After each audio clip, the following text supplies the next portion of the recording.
All right, we live.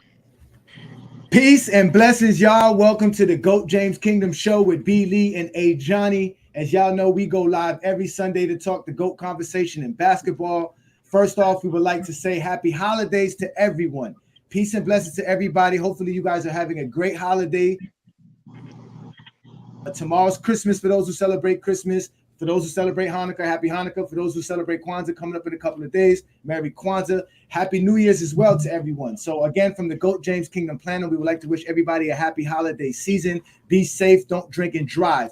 But we are the GOAT James Kingdom platform, and we are here again with another great episode. As today's episode, we are going to give you guys the GOAT James Kingdom review of the debate that I had with NNB Sports on the Michael Jordan fans are the best page.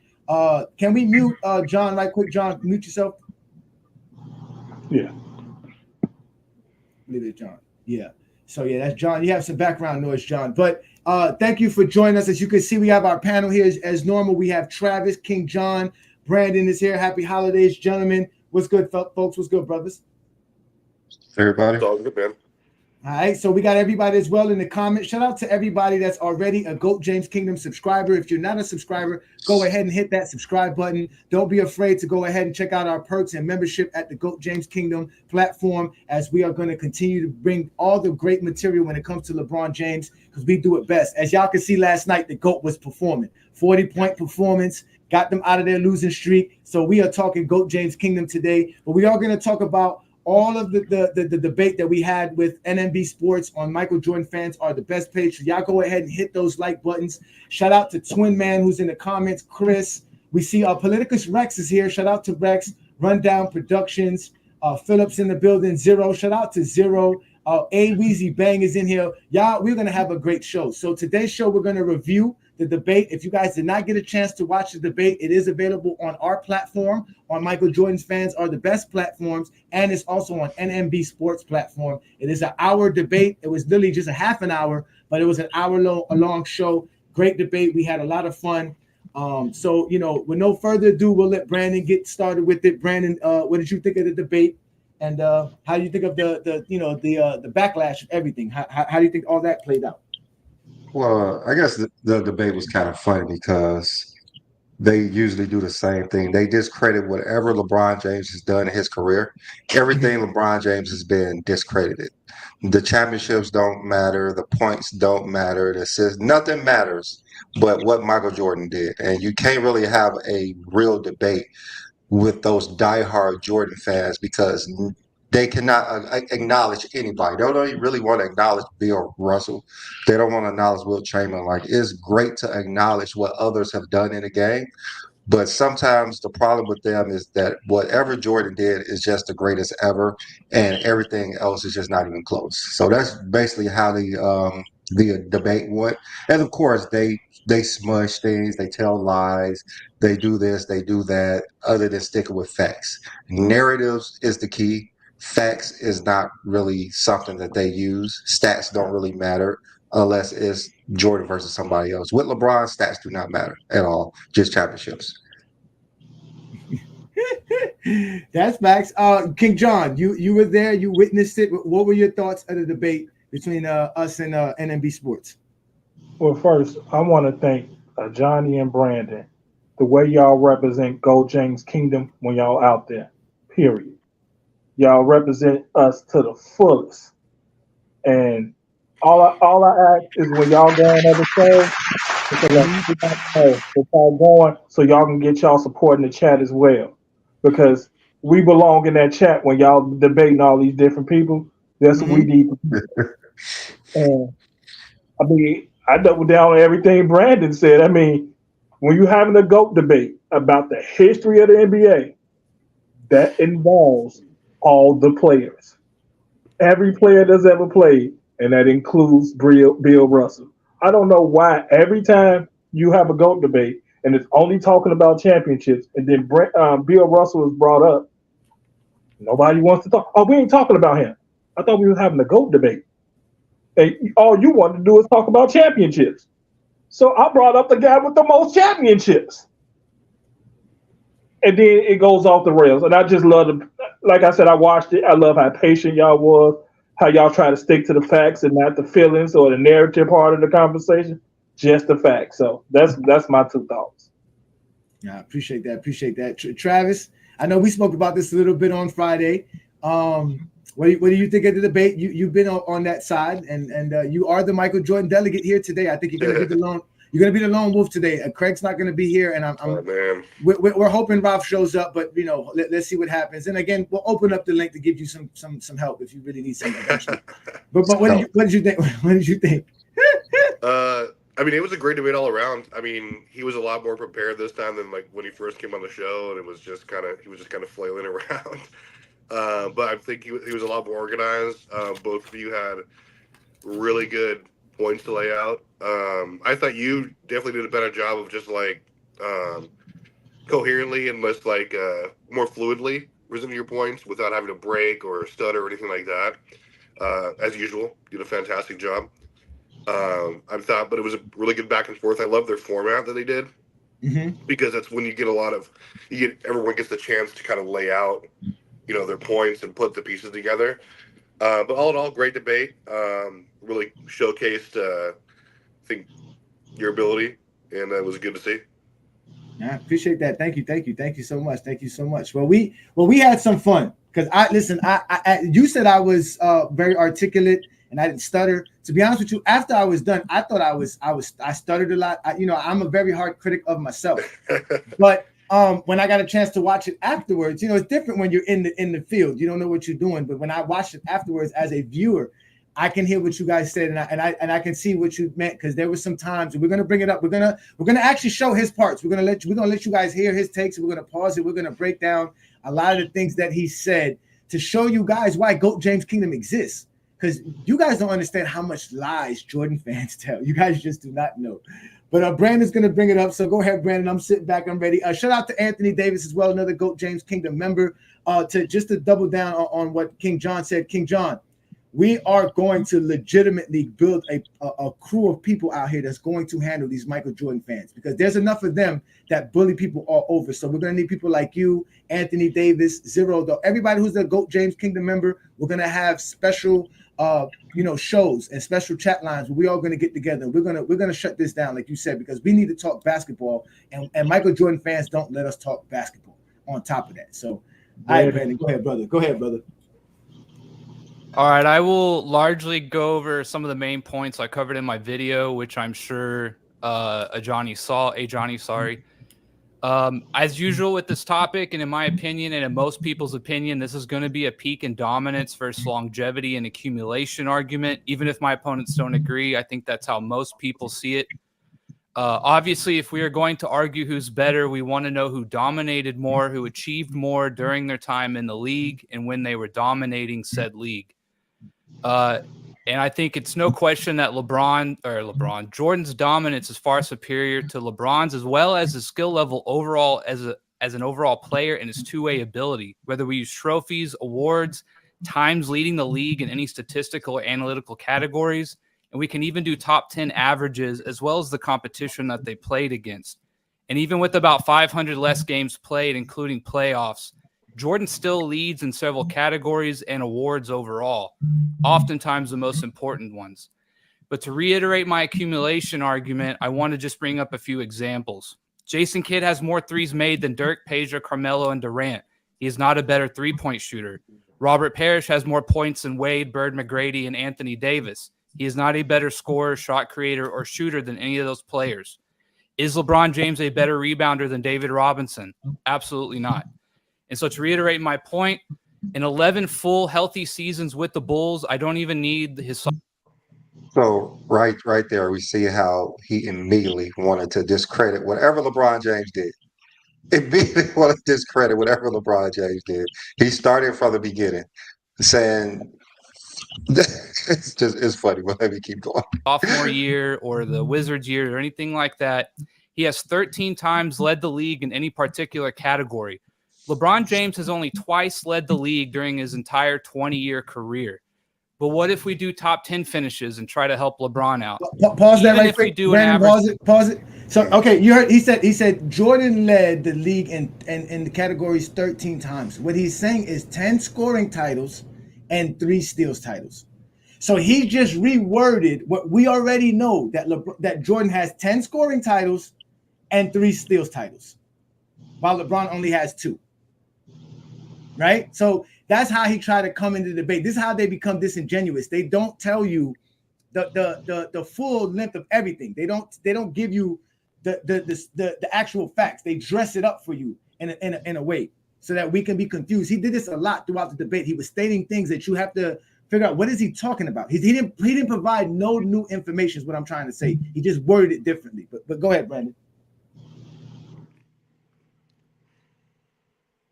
As an overall player and his two-way ability, whether we use trophy, full healthy seasons with the Bulls, I don't even need his sophomore year or the Wizards year or anything like that. He has 13 times led the league in any particular category. LeBron James has only twice led the league during his entire 20-year career. But what if we do top 10 finishes and try to help LeBron out? Even if we do an average of top 10 finishes, and I'll use 13 years for Michael Jordan, he still averages more times in the top 10 for any stat or category than LeBron has. What if we do analytics? Again, in his 11 years, full 11 healthy years with the Bulls, he has 61 times led in total for any analytic compared to LeBron's 43 times in 20 years. He has led the league more times in every analytical category than LeBron, except for value over replacement, in which they have both done it 9 times. What if we do top 10 for analytics? And I'll use 13 years for MJ. MJ still averages more top 10 finishes in analytics than LeBron has, and has led the league more times in all those categories than LeBron has, as said.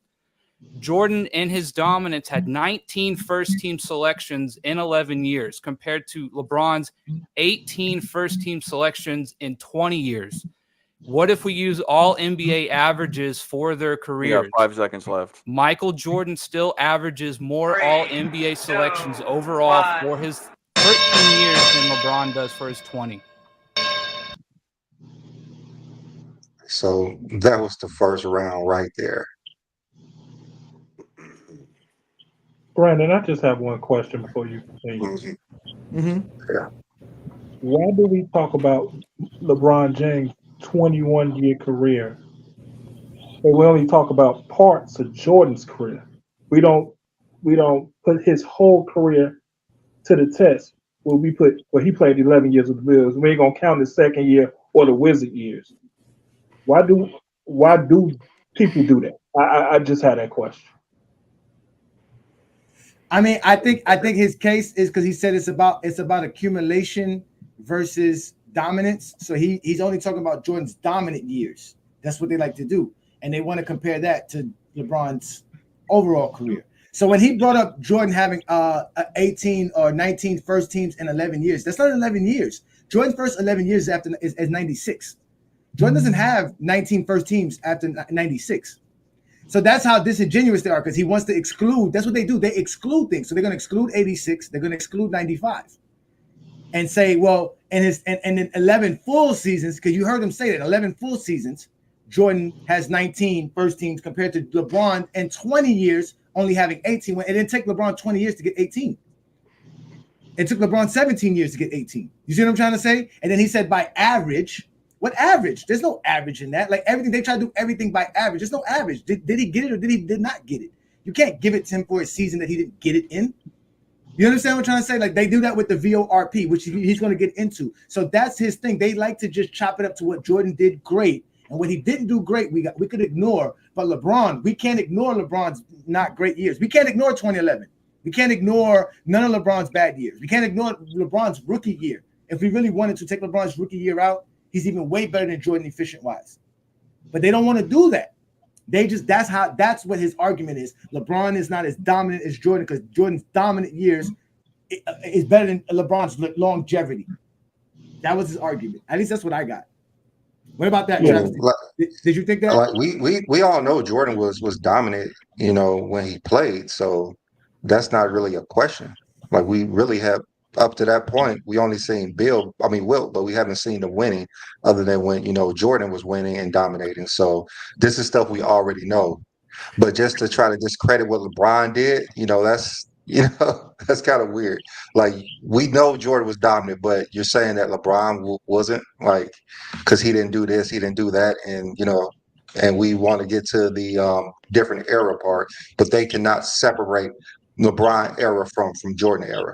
But they could easily separate Bill Russell or Will Chamberlain era without a problem. Yep. Travis, so what I mean, I know another thing, just to add before you go, Travis. Another thing is that he compared Jordan to dominating his era, right? So now they always said the conversations between Jordan and LeBron, but why are you giving Jordan credit for being better in his era? Like Jordan didn't play in LeBron's era. LeBron didn't play in Jordan's era. So being top 10 in your era has nothing to do with anything. Like Jordan didn't have to compete with the type of players LeBron had to compete with for those same statistics and awards. And that's why it doesn't really matter. Like, I don't understand how that equates, because I can tell you, well, Wilt Chamberlain then had all of this, but then they're going to tell you his competition wasn't there. You understand what I'm trying to say? Wilt Chamberlain had the greatest statistical things, like he was bringing up all the leading in categories. He did it 19 times.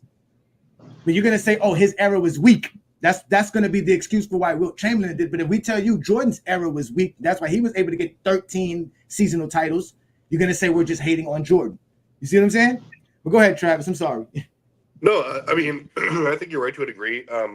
I mean, more and more I've actually come to think that really the only way to compare certain players is by how they dominated their era, because you're right. I mean, they didn't play against each other, so there's really no head-to-head things. It's like, how can you – it's not really fair to discredit Bill Russell's or Will Chamberlain's era, because you play who's in front of you.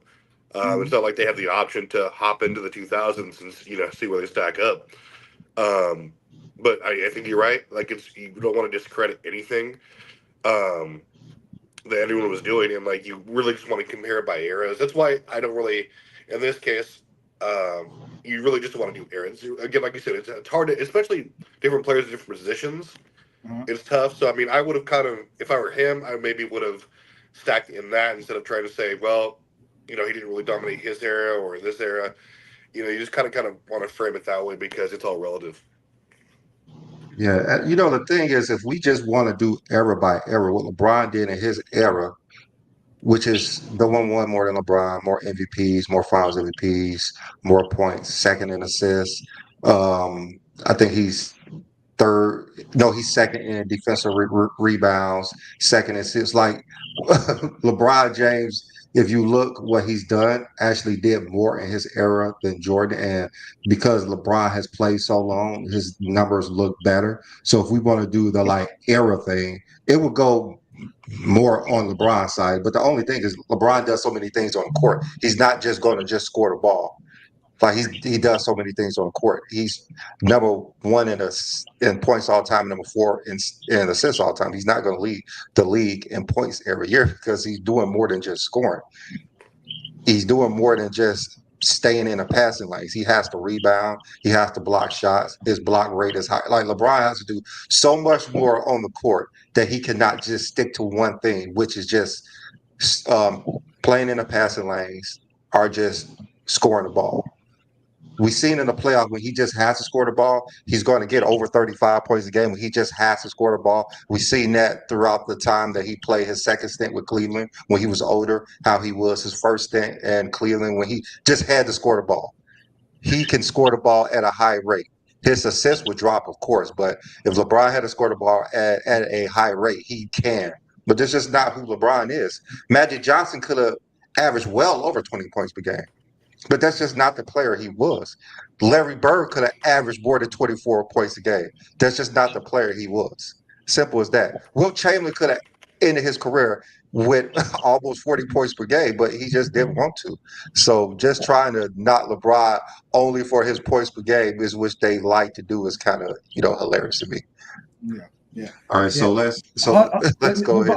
Hold on. We'll go to the second round. Just to sum it up, his basic premise in round one was Jordan's dominance over the league, and he brought up different things like the all defensive teams and Jordan winning scoring titles, and he used basically Jordan's 11 prime years. He took out, he took out Washington, and he took out the injured years and the shortened year of retirement to do such. And remember, the conversation wasn't about who was the greater career; it was about who was the better basketball player, because he already admitted that the GOAT conversation because they can't talk Bill Russell and Wilt Chamberlain and all these guys. So it was just supposed to be LeBron and Jordan, who was the better player. So that was number one, his dominance over the league. That was his case. Go ahead, Brandon. Okay. All right. So really, on average, LeBron is really only a better rebounder and assist man than Michael Jordan. And it's funny you bring up playing different positions because whenever Michael Jordan played point guard, much like LeBron does, he absolutely crushes anything and everything LeBron has done. Averaging 30 points, 11 assists, 9 rebounds, over 2.5 steals. When he played point guard, although a small sample size, if you want to bring up playing different positions, A very, very small sample size. and what Michael Jordan maybe would have looked like in today's league, the way LeBron has played, he would easily outpace LeBron. But again, And also, when he played point guard, they were under 500. So that's something that we got to also look at. He wasn't successful playing point guard. Jordan, as a team player, you say getting people involved, played within the system, played within the triangle offense, and led his team to 6 rings. If we're going to talk about the ultimate player, the ultimate job as a player is to win. And there's no doubt Jordan did that better than LeBron. Also, Michael is definitely a better two-way player. You got the all defensive selections, which if that didn't prove it, we have defensive player of the year. If that didn't prove it, he has more steals per game, more blocks per game if you actually break it down by game. And he's easily a better two-way player. There's just no doubt about that. He's also one of only player to twice have 200 steals and 100 blocks. The only player to ever have 250 steals and 125 blocks. His defensive dominance really is not even up for debate when talking about LeBron. And again, we talk about being a better shooter. We're talking about 1 to 2 percentage points. Michael Jordan essentially played entirely within the arc. And the only reason really why his field goal percentage in terms of effective and true shooting is higher is because he gets up a few more threes a game, in which those things weigh more towards a 3-point attempt and make.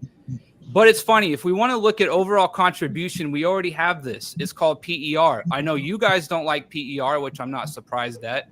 But in terms of PER, he's first all-time, second all-time in the playoffs for PER, which is just a rough estimate of how much you produce per minute. And again, I know you guys don't like PER, but I don't like effective and true shooting percentage either, right? But it is what it is. So in terms of actual production, actual winning, actual being a team player, you want to look at him playing point guard. He beats LeBron all across the board on these things.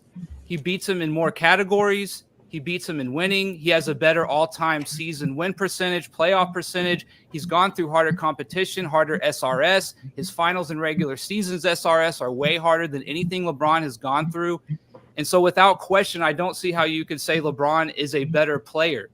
Based on what? Because you think that he somehow had a great block on Iguodala. He shut down D Rose for a 15 quarter. seconds. And with that being said, there's no doubt in terms of, especially the defensive end, it's really not even close when looking how it all stacks up, all the categories, awards, and stats. Offensively, we can maybe have a little bit more of an argument, but he's definitely a better scorer and definitely led his team more to wins. All right. So of course he lied about a few things. I can understand he messed up. He said that Michael Jordan's the only one with 150 steals and 200 blocks. I think he meant 200 steals and 150 blocks. I believe that's what he meant. But Hakeem Olajuwon done that a few times. Hakeem Olajuwon had 200 steals and 200 blocks. So this is what they do. They like to say things that's not true.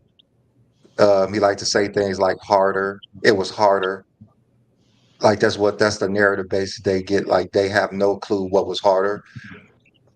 That don't even make any sense. And then he went on saying that Michael Jordan is a better shot blocker than LeBron James. I don't even know how that's true. How is Michael Jordan a better shot blocker than LeBron James? Do anybody want to chime in on that part? Because I'm having a hard time understanding how this is possible. He brought up a lot of other stuff too, okay, like the point guard thing, right? Again, they love to bring up Michael Jordan being a point guard, which he never was listed as the point guard. I mean, he just took over the offense completely. That was it. He was going to run the offense, and that was for 11 games. and they were under 500. And that's when they say he averaged almost a triple-double, and he can show that he can be a ball facilitator and all this other stuff. That's a super small sample size, right? But then the thing was, when he brought up the field goal percentage LeBron James had. He brought up how LeBron James only has a better true shooting because of three-point shooting. So he was knocking LeBron James for being a better shooter, basically for shooting better at three-pointers, while he's trying to say Jordan's the better shooter, right? But then he said that Jordan only had a little bit of a less in field goal percentage, right? About less than a point, right? Which is basically 7/10 of a point, right? He says that's small, but Michael Jordan's 600th of a point. If y'all don't understand math, 600 of a point is way smaller than 7/10. Way smaller. All right? That's enough to say Michael Jordan's a better shot blocker. Because Michael Jordan's 0.83 and LeBron is 0.876 or something like that. 777 or something like that. 778. So he's basically like 600th of a point better. 600th of a point better. And he has the nerve to knock 7/10 of a point better in field goal percentage. And when you look at what Michael Jordan, like his first couple years, most people know that he was just way more superior than all the guards he was facing. But once, the game got a little bit better in the 90s, his block rate went down by a lot. He wasn't really blocking that many shots because he was just playing versus better guards. Simple as that. And if we look at LeBron James, his blocks is just continuing to increase. You look at somebody like Paul George, who's 6'9", very athletic. He averaged less blocks than LeBron James. Look at Kawhi Leonard, 2-time defensive player of the year. He averaged less. Like, as competition gets better, you're not going to just be a wing and just swat everybody's ball away. So there's no way that Michael Jordan was a better shot blocker than LeBron James. As we see now, if someone's on a fast break, they're looking over their shoulder at LeBron James because they know he's coming. It don't even matter if you're a point guard or a center. If you know LeBron James is coming, that fear is in your heart because you better hurry up and do something. That's how fearful LeBron James is. And he was saying there's no way LeBron's a better defender. LeBron's a better interior defender. I don't think that's really a question. He's 10th all time in defensive rebounds for a reason. He's great interior blocking the ball. He plays the passing lane. He has over 2,000 steals as well. Number one in the postseason. LeBron's a great defender. Just because the coaches stopped voting and LeBron's not all NBA, all defensive team anymore, doesn't make LeBron a lesser defender. The media does not game for LeBron James defensively. I'm pretty sure the head coaches are not like, okay, let's just get LeBron, by himself on an island and let's just go at him. Let's just go at LeBron James.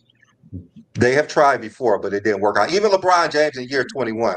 This year, Luka tried to isolate himself on LeBron James and it didn't work out. LeBron James is still a good ball defender. He's great in the passing lane still. He had a game with 5 steals this year at year 21. The guy is, like we said, defensively, his stats across the board is pretty amazing. So I don't understand this thing that Michael Jordan is so superior defensively because he won a Defensive Player of the Year in 1988. Disregard everything LeBron James has done in his career. Yeah, with that one, I would have tried to, if I were just NNB, I would have probably said it a little bit differently. Like, you never, in these situations, you never want to knock the guy you're debating, especially if he's like if in your opinion, if he's like at worst number 3, but I think he's number 2 with a bullet. You don't want to just discredit his accomplishments. I've always said that I think LeBron is probably one of the top 5 or 6 best two-way players of all time because he has like you said, he has the defensive accolades. He has the win shares. He has, he's led in a lot of advanced metrics, or he's been like runner, whatever you want to do.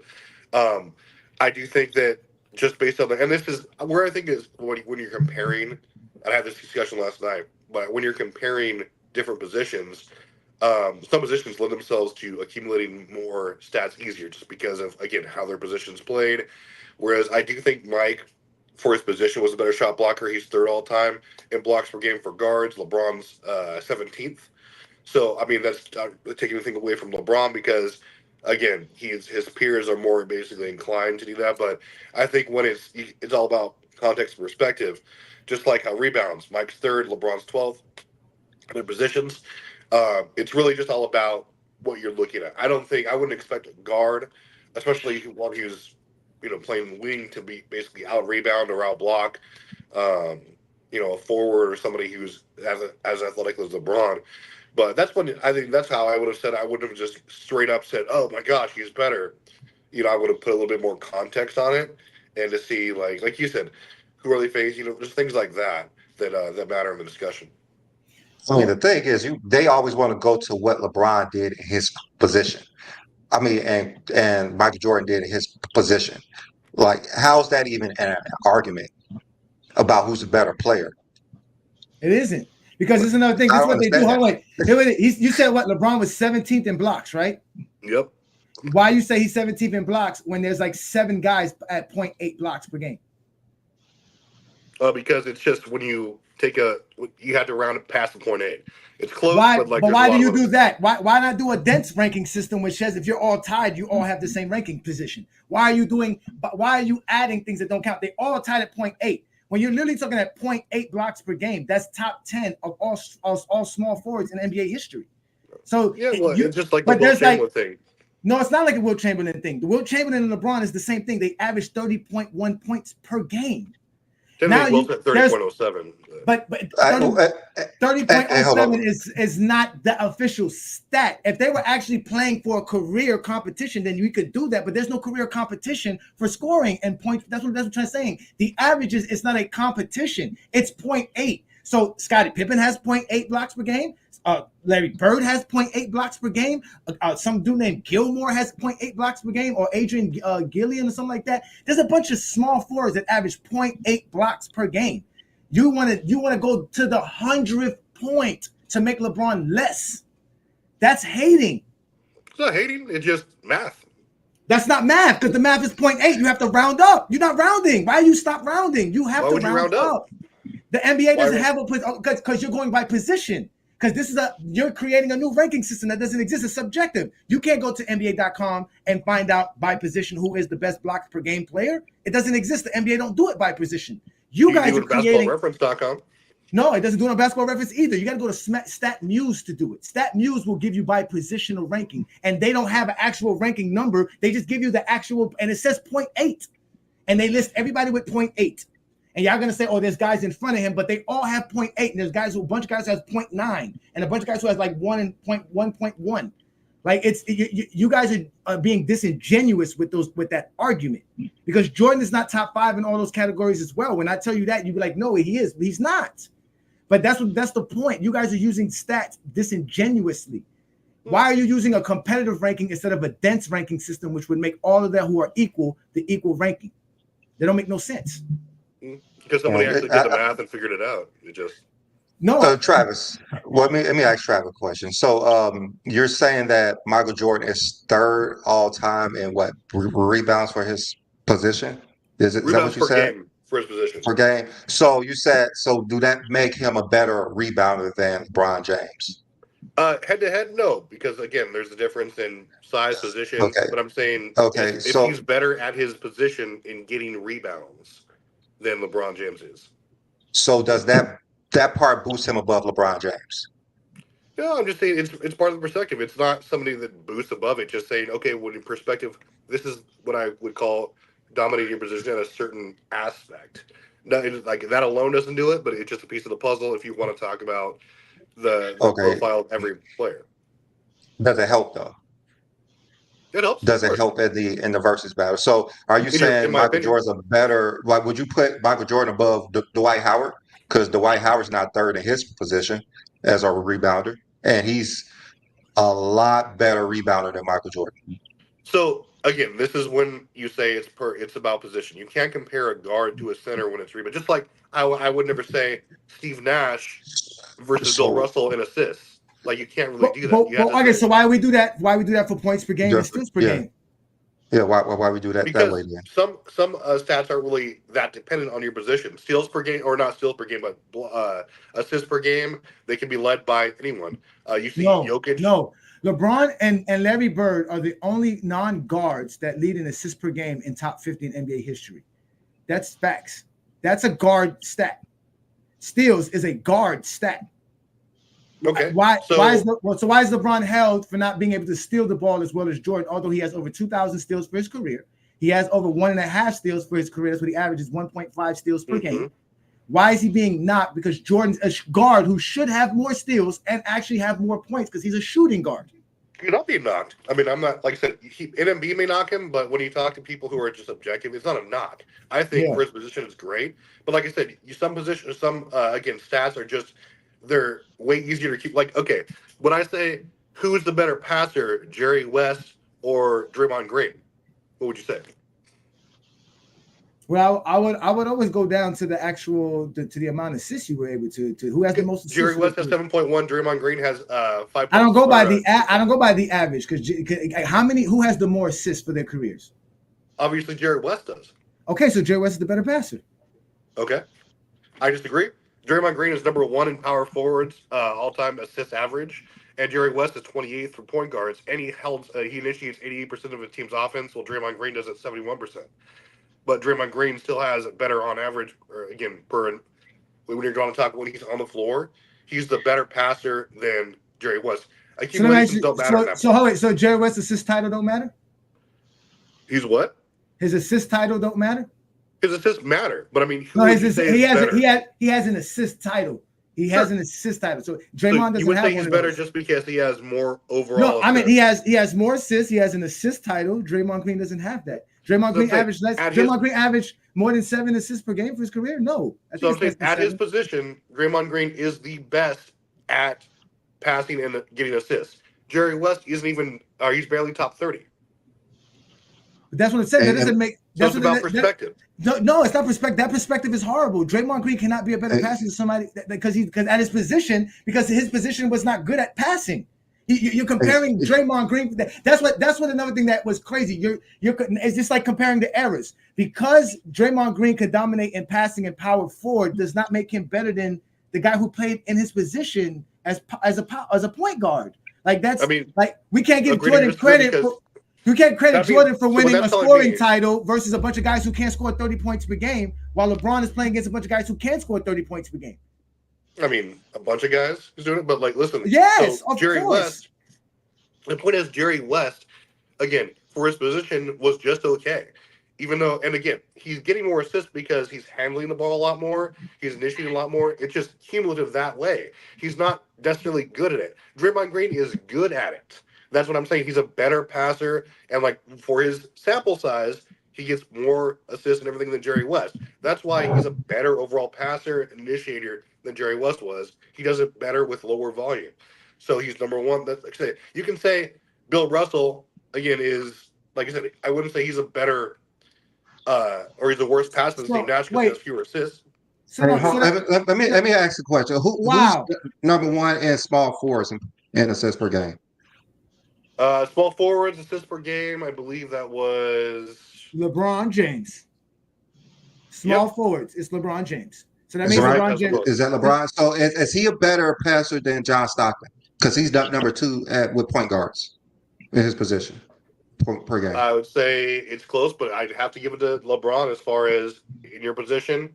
But it's tough because he's being consistent. He's being consistent. He's the greatest point guard. You are standing 10. So you just basically proved our point that LeBron James is a better offensive player than Jordan, right? Because Jordan's probably the better scorer, but LeBron's the better passer, right? Because that was another thing in the debate. LeBron's the better passer, and even on defense. The thing about defense that bothers me is that you guys bring up the all defense selection and defensive player of the year, but the NBA had to change how they vote for the all defensive team because the media wouldn't vote for LeBron James as a defensive player of the year.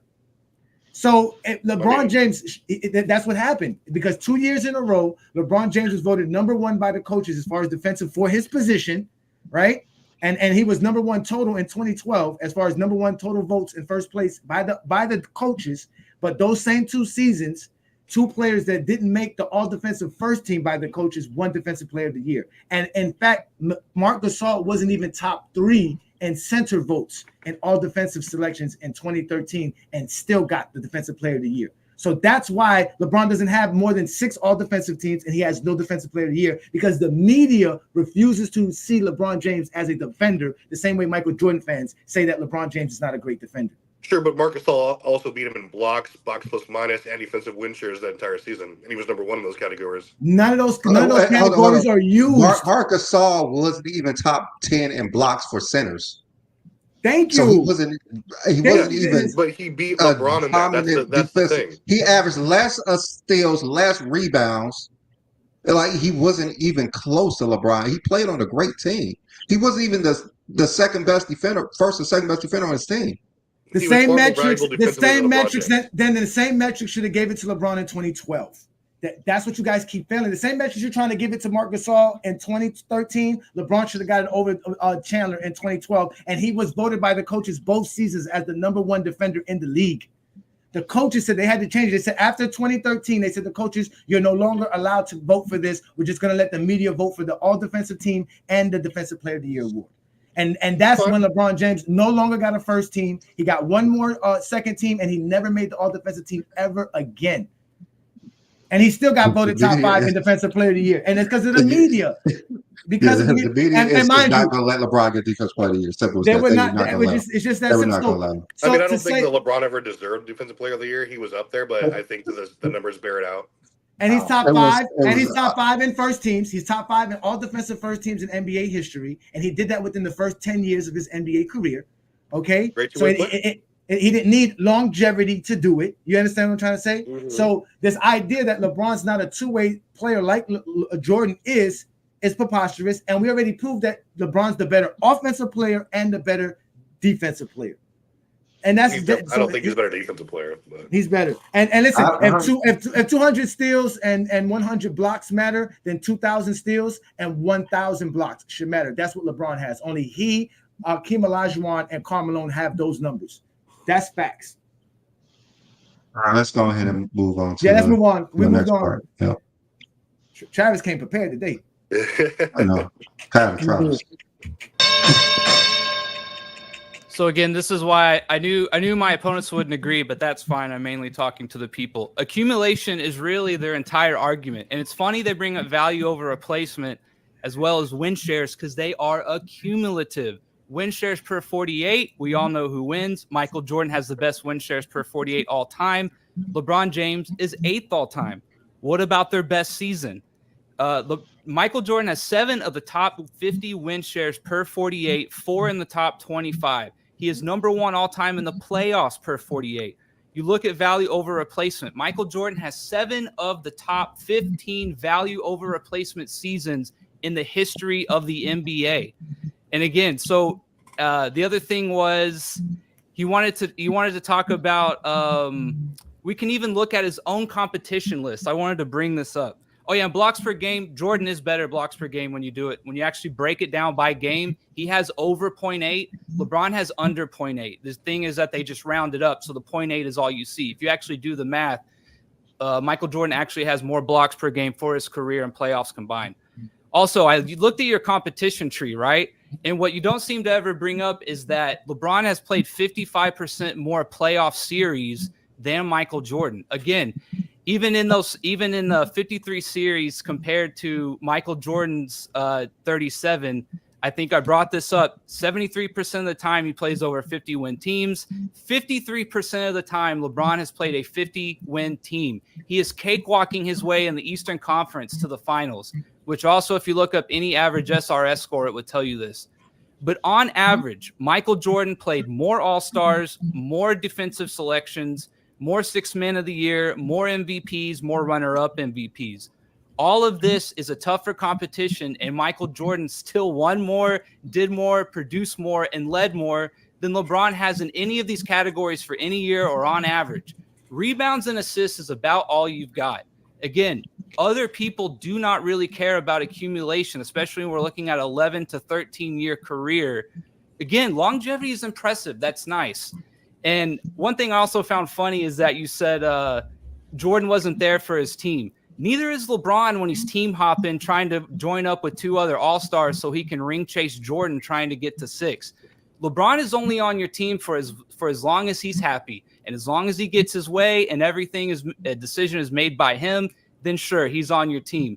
Don't step on his toes. Don't make a move he doesn't like. Or if a better opportunity comes along, he's gone. So I think it's funny that you say Michael Jordan was never there when he organically built a team instead of inorganically joining up with other all-stars across the league.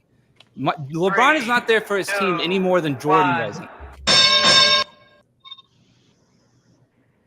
So as you can see, he kind of flailed out quick. He said that I wasn't going to accept his information. So instead of him rebutting whatever I came up with in my second round, he just said, "Forget it, I'm just going to go on my soliloquy." He had nothing to say. He even went off to narratives about team hopping and all this other crazy stuff.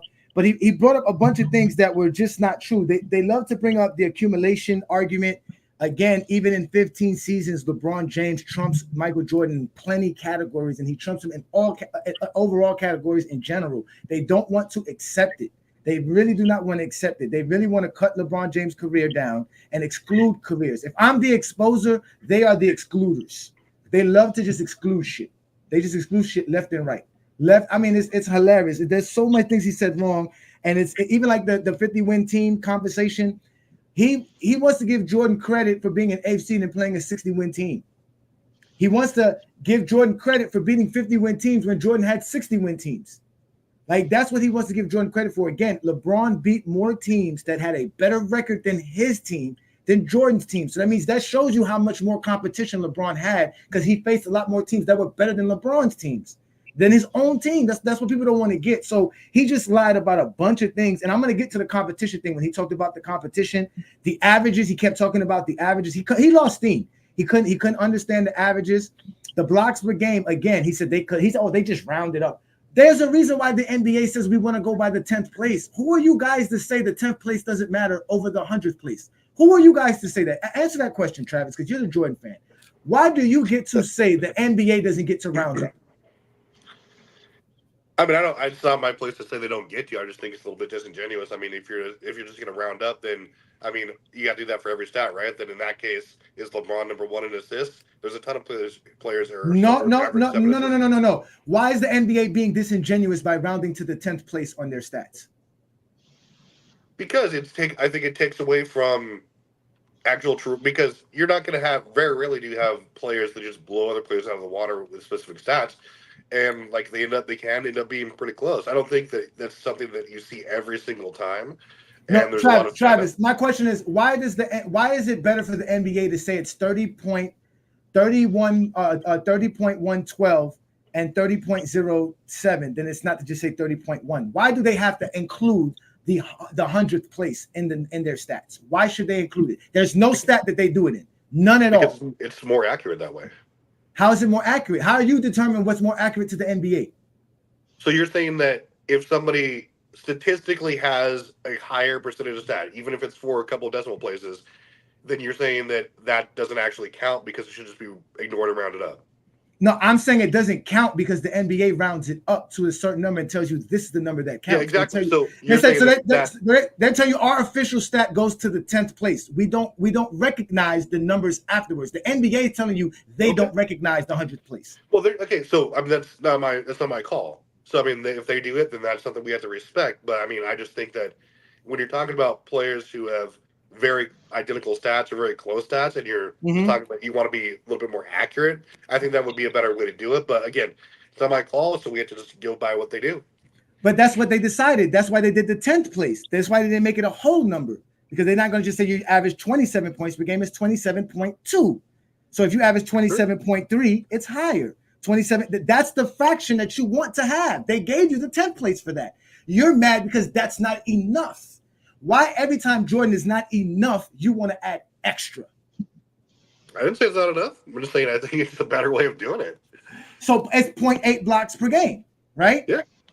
Right? And he's going to mention how even for their careers, it's the same thing. It's going to be 0.8 blocks per game for their entire career between both of them. I'm perfectly okay with but having LeBron's going to have over 200, I think almost 300 more blocks in total than Jordan has for his career. or Yeah, if but you it add also playoff took and what, regular like 6 season. years. It took him like another year to do that or something.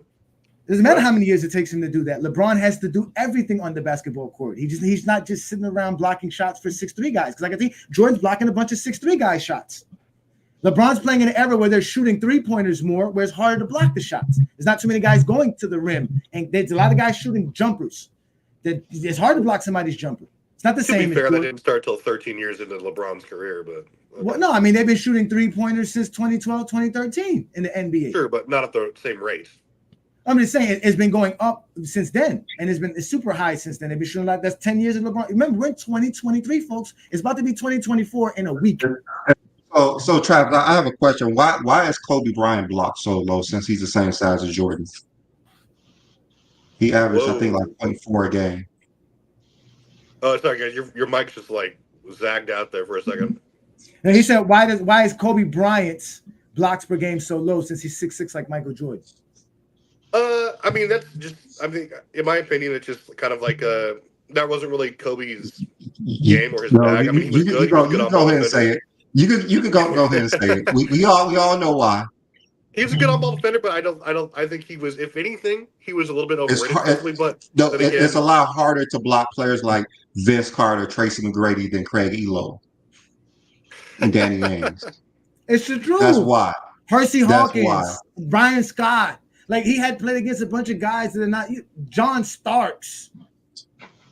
I mean, Yeah, if we're talking about just your numbers.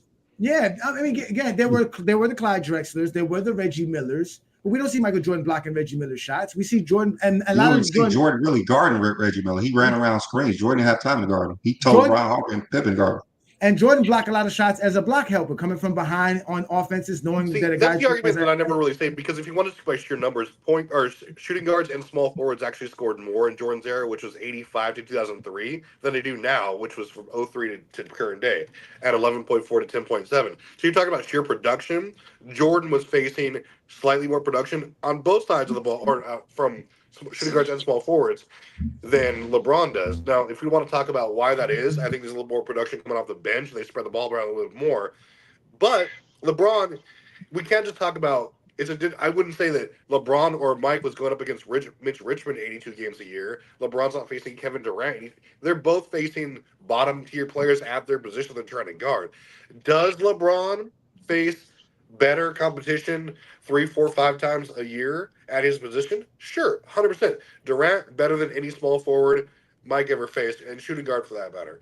Kawhi, probably the same deal, aside from production-wise, maybe Clyde Drexler are similar. But I would say he's better defensively, though, for sure.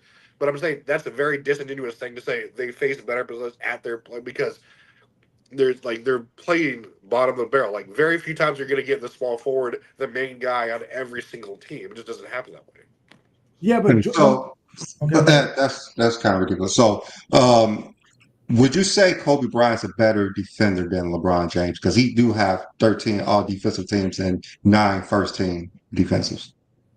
No, I think the metrics actually say that LeBron's a better defender, because he beats him in blocks plus minus defensively. He beats him in defensive win shares overall. And it's not even close. Even within that same period of time, he smokes Kobe in almost every defensive metric. He has him in steals and blocks. There's no case to be made that Kobe was a better defender than LeBron. So the all defensive teams never really matter, even with Jordan. They matter. Like And it's you know, not the in end all like be all. your mind, they don't really matter because do you know what Kobe's defensive block plus and minus is, Johnny? it's lower than LeBron's. Yeah, it's like 1. So you have no idea what it is. No, It is I looked it up the negative. other day. It's like 1. It is negative 0.1. Negative 0.1, yeah. So it's way lower. Kobe's defensive box plus minus is negative 0.1. Yeah. To be fair, though, context, he should have retired when he got injured. The last 3 years of his career decimated almost all of his defensive ratings. So, no excuse, just saying. Wait a minute. Kobe's defensive box plus minus is negative? I didn't see You- that. 13 all defensive team player negative. No way. Yeah, I actually posted something that LeBron, every defensive metric is LeBron James over Kobe Bryant. Every single one. And for everyone in the chat, we are going to put up a link as soon as we finish. Yeah. Oh, yeah. Let's get it going because we got. As you can see, he lost some steam there. Travis is defending him to his best. Yeah, he's just making up stuff. Travis, Nick man. is just making up stuff. Shout Yeah, out to Travis Travis. is trying his hardest to help him. But just to round it off, his round one, NNB was talking about dominating the league and being dominant in your league in your era. Then he talked about averages and Jordan being a two-way player in the second round. The third round, he basically was like, you know what? I'm done arguing with Johnny. He's bringing too much facts. I'm just going to stick to the script. So he started talking about accumulation versus dominance, and he's talked about analytics and player competition. He started talking about competition and team hopping and organic team versus inorganic teams. So let's go to fourth round because I was on point. I didn't need a script. I just needed. This is where I really killed them when I brought some real information up. And this is watch his response here. Go ahead. Yeah. Well, one thing, Nick actually was reading from a script. And his script ran out in round 2, I believe. And then he just went off his head. He just went off his head because he had a final round. You're gonna find out right now. He had a final round script, and he wanted to make sure that like you said, he ran out of everything before the final round. He was out of material after round 2. But you'll hear him now because he's gonna ask if this is the final round, so he can read off his script. But it wasn't. Listen to it. Listen. It's hilarious. Is this the last round? No, we got 2 more. Yep. Okay, so we could even, if you wanted to, we could look at through 1,072 games, which I think is a good enough sample size, right? Jordan had more points, he had more offensive rebounds, more steals, more blocks, more points per game. He essentially had more win shares per game. He obviously had more titles, the most important thing. We had more all-stars at that time. He also had more all-defensive first teams. So again, even if we just look at the 1,072 games, Jordan was better all the way through his career than LeBron has, and he hasn't been better after those 1,072 games. So that's out of the question as well. So again, if you want it, this is and again, a lot of people talk about one of the thing I want to bring up is someone who did he guard, right? Who did Jordan guard? I know you guys love the Andre Iguodala block. For some reason, that makes him a good defender. Even though Jordan has more steals and blocks than LeBron, somehow you throw that out. Jordan even averages more categories than LeBron. But again, one of the things I want to talk about before I get to the last round, right? I've already gone through. They faced harder competition, and Jordan still did better. He beats him in 3 out of the 5 main categories, essentially. He's got more times leading the league and dominating the league. That is a sign of how good you are. The awards and the metrics are all about how good you are. It points to how dominant you were in your time, right? That is why we bring it up. You're on mute, Brandon. You're on mute, Brandon. Yeah, this dude literally said nothing for about 2 minutes, going back and forth. Nothing for 2 minutes. No, listen. He like I said, he ran out of steam. He brought up the who Jordan guarded because he thought that we were going to bring up who has Michael Jordan guarded. Has Michael Jordan shut down anybody? He thought that was going to be something we brought up, and I didn't bring it up yet. I was 9 minutes into my debate, and I have yet to bring up Michael Jordan can't guard nobody. I didn't even discredit Jordan at all throughout the debate. So it was hilarious. He brought that up. It was script though. He knew it. He thought he needed to use it. I need to use it. They're going to bring up Magic Johnson and Drexler. He had to bring it up. It was hilarious. Well, go ahead. You want to bring up totals, that's fine. Jordan has about as many 40-point games shooting over 60% than LeBron has 40-point games in his career. He has the highest game score of all time. Pause it. That is not true. Michael Jordan has 63 games where he has over 60% shooting in his career. LeBron James has a total of 75 games, including last night, where he scored 40 points per game. And LeBron James' field goal percentage in those games is 58.8. So LeBron James basically shoots close to 60% in the 75 games that he has 40 points per game in. And he also shoots 50% from three-point land in those games as well. So that was a lie. He does not have more 40-point games shooting 60% than LeBron James has 40-point games in general. So that's a lie. Percent from 3 yesterday. Yeah, go ahead. Go ahead. More of them overall. There is no doubt that Jordan simply produced more and was more dominant during his time. He's a better two-way player on the defensive end. It's obvious. If we want to look at some basic stats on the offensive end, although it's a lot closer, he's a better shooter. He's more clutch. He has a more complete game. He does more on the offensive end as well. We can even use all the awards and stats you want. It doesn't really matter. It still goes in Jordan's favor. But I know one thing I want to get out of the way, right? We talk about defense, right? Talk about who did MJ guard in the 91. This all stems from the 91 finals whenever Pippen switched over to Magic, right? And what people don't know is Pippen had a good game or two on Magic, but he also cooked Pippen from time to time. And when Jordan guarded him after that first game or two, he actually guarded Magic Johnson in overtime and held him absolutely 0 for 0 for 0 for 0 in one turnover. Again, Clyde Drexler, he made him have an 8% drop in his shooting statistics. Isaiah Thomas, he held him to 6% below his average. They only had 0.79 points per play against Jordan in the Eastern Conference Finals whenever they played him. Jordan is by far a better defender. I can't believe people even make that argument. Brandon, did you hear that? Just rattling off made up numbers. Yo, did he say Michael Jordan held the Detroit Pistons to 0.79 points per play in the Eastern Conference Finals? Which finals did rambling. What stat is that? What do you mean? I didn't even know what he meant by that. He's just rattling off stuff. Wow, that was crazy. Okay, so listen, like I told y'all, he lost steam. So he started with the 1072 things. If we went to 1072, we had this argument before. Again, if we go by LeBron James, 1,072 games played, you are removing an entire season from LeBron James' career. And now you are giving Jordan a 15-year career to LeBron's 14 years. So you have to use longevity to make Michael Jordan better than LeBron when you go by the games played. And then he lied about the amount of all-stars and everything. Because you lowered the amount of the amount of all-stars LeBron had, which is still 13 to Jordan's 14. And Jordan got one of his all-stars in 1986, the year that they don't like to count. Mind that. That's the year he doesn't like to count. He said it's the full 11 years or 13 prime years or whatever it was, right? Because in 13 prime years, Jordan doesn't have 14 all-stars. He has 11 as well, because Jordan had 2 all-stars in Washington. So all these things that he was saying was like complete lies, and he just started throwing out numbers that were completely fake. I already brought up all the kind of stuff that he was lying about. He brought up the Magic Johnson and Drexler thing. Drexler averaged 25 points per game that season. He averaged 25 points per game against Michael Jordan. He did shoot 47% in the regular season and shot 41 against Michael, so that was less. But he went to the free throw line more, which shows that Jordan couldn't even guard him because they had to foul him more. That's how he averaged the 25 points per game. He averaged 25, 8, and 5 for that series. Jordan did not shut down Clyde Drexler. He didn't shut down Magic Johnson. He did stick Magic Johnson for that series, but he didn't.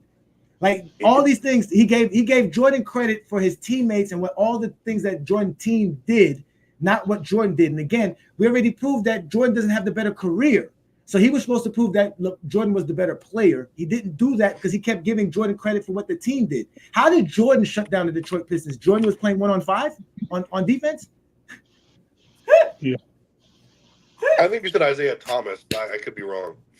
Say he shut down Isaiah Thomas too. So no, there was some series where Isaiah Thomas went off. His field goal percentage was bad, but he went off. In 88, Isaiah Thomas went off. 89, Isaiah Thomas went off. And I believe in 89, Isaiah Thomas didn't go off, but he didn't shut him down 6% or 6 less points. I don't think that was the factor. He could have said that about maybe Dumars.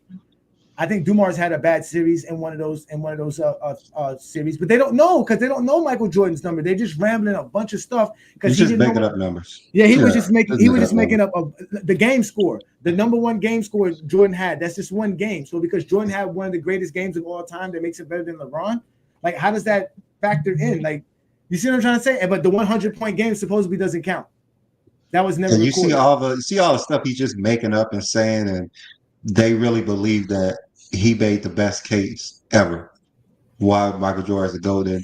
They're just making up stuff that don't even make sense.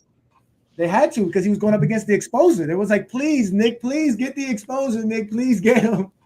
Shut him down. All right. Let's go to the last round so we can get some people in here to. All right. Yeah. Last round. It's rich hearing a LeBron fan complain about the 4 All-Stars on the Warriors when essentially that was a product because of LeBron going to Miami. Many people said that, and even You could go ahead and explain that part right now because they're not going to hear what you said about the four Yeah. All-Stars. Yeah, so you remember he was bringing up the competition, and I was trying to explain to him how LeBron did face tougher competition. I brought up that Jordan never faced a team with 4 All-Stars. LeBron has faced 5 teams that had 4 All-Stars on the roster in the same year. Jordan's never faced that. LeBron's beaten 2 teams like that. So I just brought up that LeBron's faced tougher competition. LeBron's faced a team with 3 All-NBA players on the same roster. Jordan never did. So he thought we were talking about the Warriors because he thought the Warriors was the only team that had 4. But I brought up that Boston Celtics had one in 2011. They had 4 All-Stars on that roster, and the 2015 Hawks had 4 All-Stars on their rosters, and LeBron beat them as well. Plus, I got a graph after all of this to show y'all exactly who faced the tougher competition. I'm going to expose this today. We're about to have a fun show. I got joints ready to go. Merry Kwanzaa, Happy Christmas, Happy Holidays, y'all. GOAT James Kingdom. Go ahead. Durant halfway admitted that himself. If LeBron could go join up and chase rings, why can't Durant? And he's just mad that the game that he started got turned on him. So you don't get a pass for that one, right? You started something and then you couldn't finish it. Oh, I did finish also, it. I wanted to talk about LeBron has never faced a team with 2 first-team All-NBAs on it, which Jordan did in 1987, I believe. And I wanted to compare Jordan's first 3 years in the first 3 rounds versus the first 5 finals teams that LeBron faced. In those first 3 rounds, Jordan faced 3 All-NBA first team, 3 All-NBA second. Okay, you see how he's going to use the competition? He's going to use Jordan's first 3 years in the playoffs, where he got swept twice and only won 1 playoff game, to LeBron James in the finals competition. He's going to ignore LeBron James having to win 15 series to talk about 5 series to say Jordan faced tougher competition. That's how they disingenuous they are in the argument. They said, if I'm the exposer, they are the excluders. Go ahead. Team. There wasn't a third team yet for the first 4 years of Jordan's career, by the way. In the first 5 all-defensive teams, 1 all-defensive second team, 1 6-man of the year, 1 MVP. In LeBron in those same years, right, in terms of being his first 5 finals opponents, 3 All-NBA first team, 4 All-NBA second team, 3 All-NBA defensive first team, 3 All-Defensive second team, 1 6-man of the year, 1 runner-up MVP. You want to talk about who they played against and why it's not fair and all of this stuff? It's not even close that on average, I already went over your own competition list and use your own numbers. We do not care about the total times you face people in 57 playoff series, right? 53, sorry. We want to know on average how many teams did they face. It's also not Jordan's fault that he had the best team and the best record. That's part of your job as a player. It's not my fault that LeBron was never the best team, essentially. He easily had the easiest SRS on average between him and Jordan, cakewalking his way to the finals. And essentially the strength of who we played overall is not even close, using your own metrics on average. Playing 55% more playoff series and accumulating more competition or all-stars or however you want to put it isn't as impressive as someone who, by the way, even if you did say you face more, on average he's facing less and has won less still in 20 years, still can't get to the same heights that Jordan did. Jordan on average faced better teams, stronger SRS, better players, even by your own competition metric. And the last thing I wanted to say is that in your competition metric, right, as I mentioned, he faced a harder average on all of those things. And although he didn't face the actual assist, rebound, or blocks leader like LeBron did, I know you like that one, MJ faced a higher average of 20 point per game scores, 10 rebound per game rebounders, 10 assists per game, 2 steals per game, and 2 blocks per game on your list. When you also look at who got second behind Jordan, it's not Jordan's fault that he dominated the league in 13 categories 13 times and LeBron only did it twice.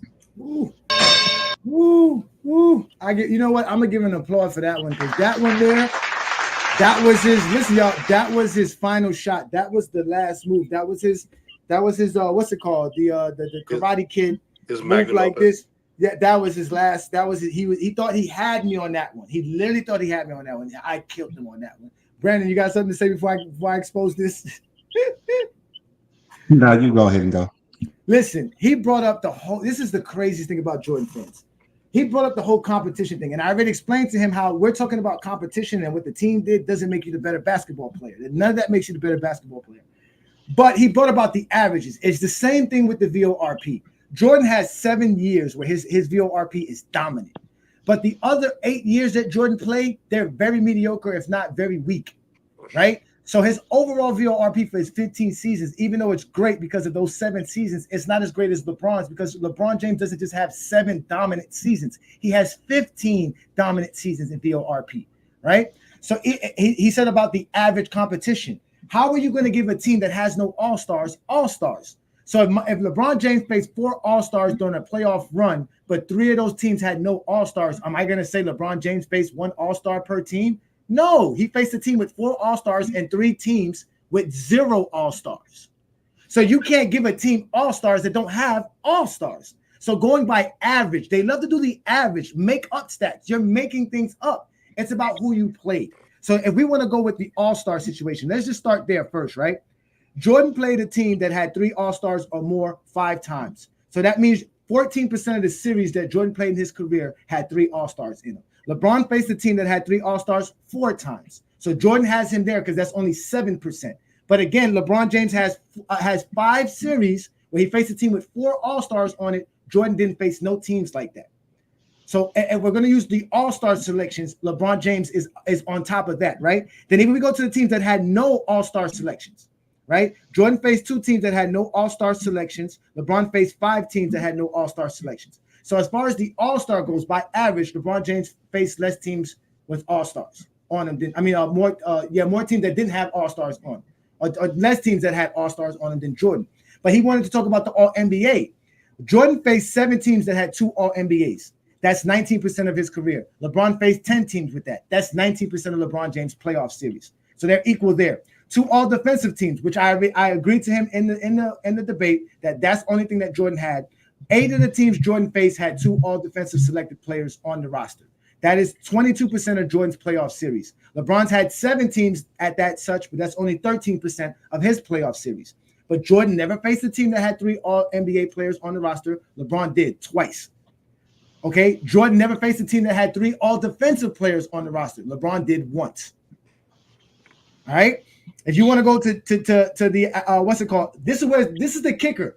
When you face a team that had more all-NBA players on their roster, Jordan only had that happen 5 times in his career. He's 0-5 in those series. LeBron James has had that happen 12 times where he went against a team that had more all-NBA selected players on their roster than LeBron James rosters. And he's 6-6 in those series. So Jordan's never faced the type of competition LeBron faced. He's facing teams that are tougher than his own team because he doesn't have the help that Michael Jordan had. Because you got to talk about the help. So 14% of Michael Jordan's series, he faced a team that had more All-NBA selected players than his team had. 23% of LeBron James' series were against teams that had more All-NBA players than his team.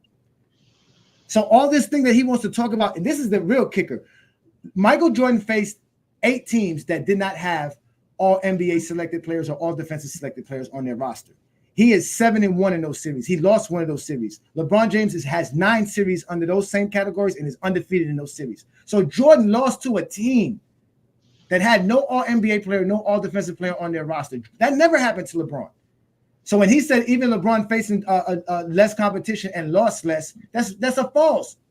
LeBron won way much more, and I got all of that. Bring up the link for them so they can join, so we get some folks. I'm not done. Michael Jordan faced 11 teams that didn't have no All-NBA players on their roster. That's 30% of his playoff series. LeBron had 17. That's 30% of his series, so they're equal there. All defensive teams, Jordan faced 14 teams that had no all-defensive selections. That's 26. LeBron faced 23 teams that had no all-defensive selections. That's 43%. So on the all-defensive side, by average, Jordan did face more, right? But and when you talk about All-NBA and the all league selections in general, it's LeBron James. And the All-Stars Jordan did face in certain categories, as far as the 3 All-Stars, but LeBron has the 4 All-Star teams. Jordan doesn't have that.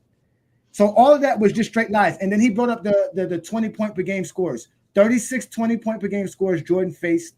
That's less than 1 per series, right? And LeBron James faced 53 out of his 53 series. So that's actually a whole 1 per series.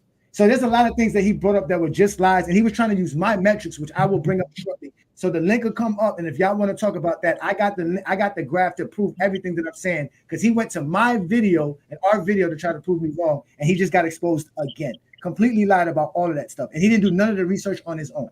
None of it on his own, besides looking up what I wrote. What you think, John? Wow. I've listened to his whole soliloquy. I don't know how delusional you have to be to compare a 21-year player playing point guard to 11 games. I mean, I watched this. The reach for that was crazy, and you can tell he pays more attention to LeBron James than he does Michael Jordan, because he did bring up two people LeBron guarded, the block on Iguodala and D Rose, but not once did he bring up anybody that Jordan guarded, and then he pretended like y'all talked about who Jordan guarded, and y'all didn't actually bring that up yet when he brought it up. And I didn't even pay attention that it was so scripted how he was explaining himself until I just really watched it again. It was scripted. That's unbelievable. I mean, and the script ran out. And then to tell lies. That the number one kicker that always will kill me, when you have to lie to make Jordan look better. Just to let y'all know, this is the graph. Put this graph up, Brandon. This is the graph that I used to talk about, that he was trying to use. This is the ultimate competition in graph. The red means you had less. Green means you had more than. The white means it's equal amount. So as you can see on the top, Jordan's help has more green than LeBron. He had less help in those categories. And then if you look down at the competition, you can see LeBron had to face more All NBA, more All Defensive Selections, more All Stars, more Sixth Man of the Years. I mean, more Defensive Player of the Years. All of this stuff. And I can break down series per series if we want to break it down. If anybody want to show up and have this conversation, we can do it right now. Johnny, I just got one question. The MVPs. When Ron faced them, they had already had won MVP. These are actual MVPs for the season itself that they faced in the playoffs. So Jordan faced Karl Malone in the finals as an MVP. He faced Charles Barkley as a finals in the MVP, and he faced Bird in the playoffs as an MVP. Okay, those are three MVPs he faced. LeBron's faced Curry in the playoffs twice as an MVP, and I believe he faced, I forget who's the other guy. I forget who he faced in the playoff that was an MVP as well. In the playoffs. I can't remember right now, but there's a third guy. Now it's tough. Rose. Huh? Oh yeah, Derrick Rose. There you go, Derrick Rose. Derrick Rose. So those are the three that LeBron faced. 3 times. It was 2 players, if you want to say that. Jordan faced 3 different players. I was just gonna bring up that OKC. That year they played them in the finals. Eventually, each one of them actually won an MVP. That's all I was gonna bring up. Yeah, and mind you, LeBron had to guard Rose and Stephen Curry. Jordan didn't have to guard Barkley, nor did he have to guard Karl Malone, nor did he have to guard Bird when he went up against them. Yeah. So, again, he was right about Jordan facing the 2 all NBA first team players. It was 1987. It was McHale and Bird. But again, Jordan was the 8th seed. Why didn't Jordan, 1987, averaging 37 points per game, right, get his team above the 8th seed? Why were they only the 8th seed in 1987?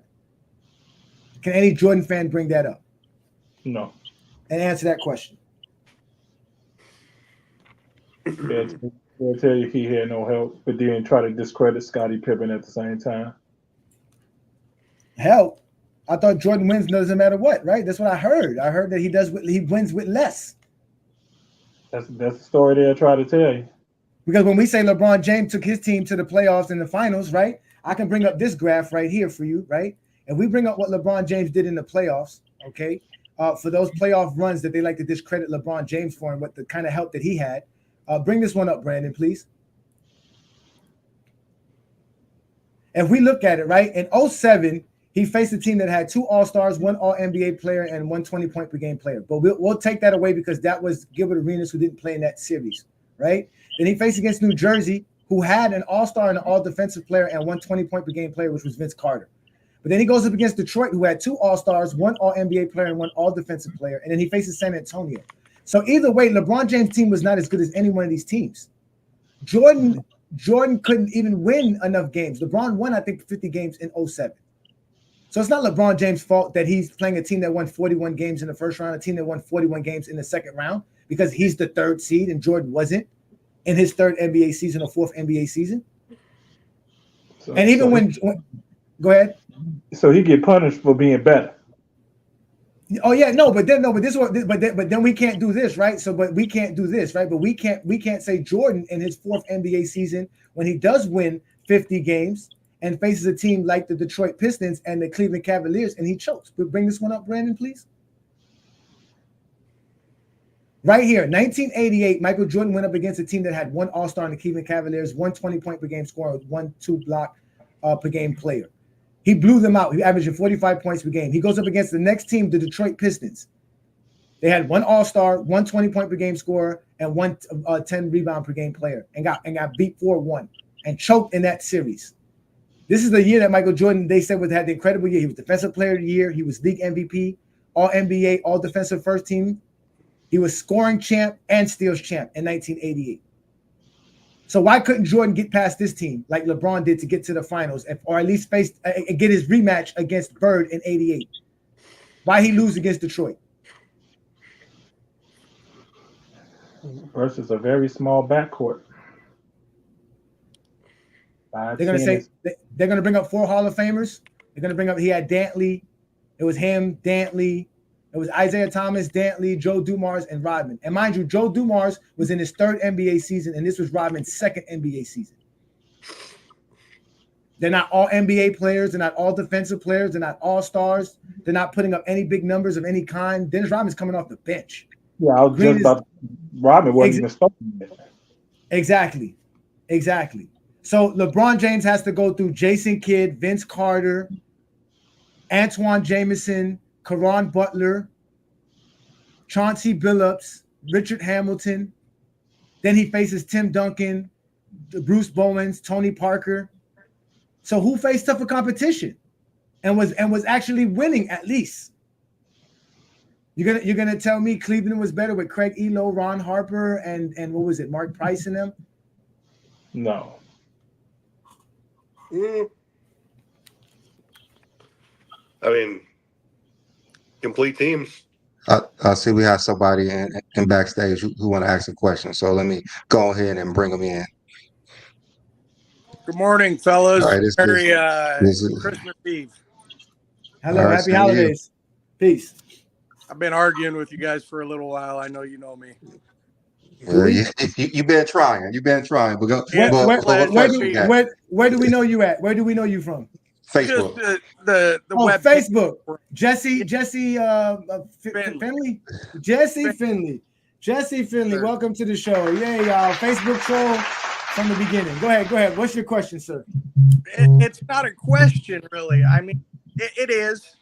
So we measure all these things like statistics, right? We measure these things like all-star game appearances, right? These are facts. Can we measure things like how much better he made his teammates? No. We can't measure that. Can we measure how well a team plays as a team rather than just throwing all-stars together? We can't measure any of that, right? It makes the debate hard. Jordan made his teammates better. That's a fact. Okay, how's that a fact when you say you can't measure it? Yeah, you live Yeah, exactly. Exactly. So how's that a fact?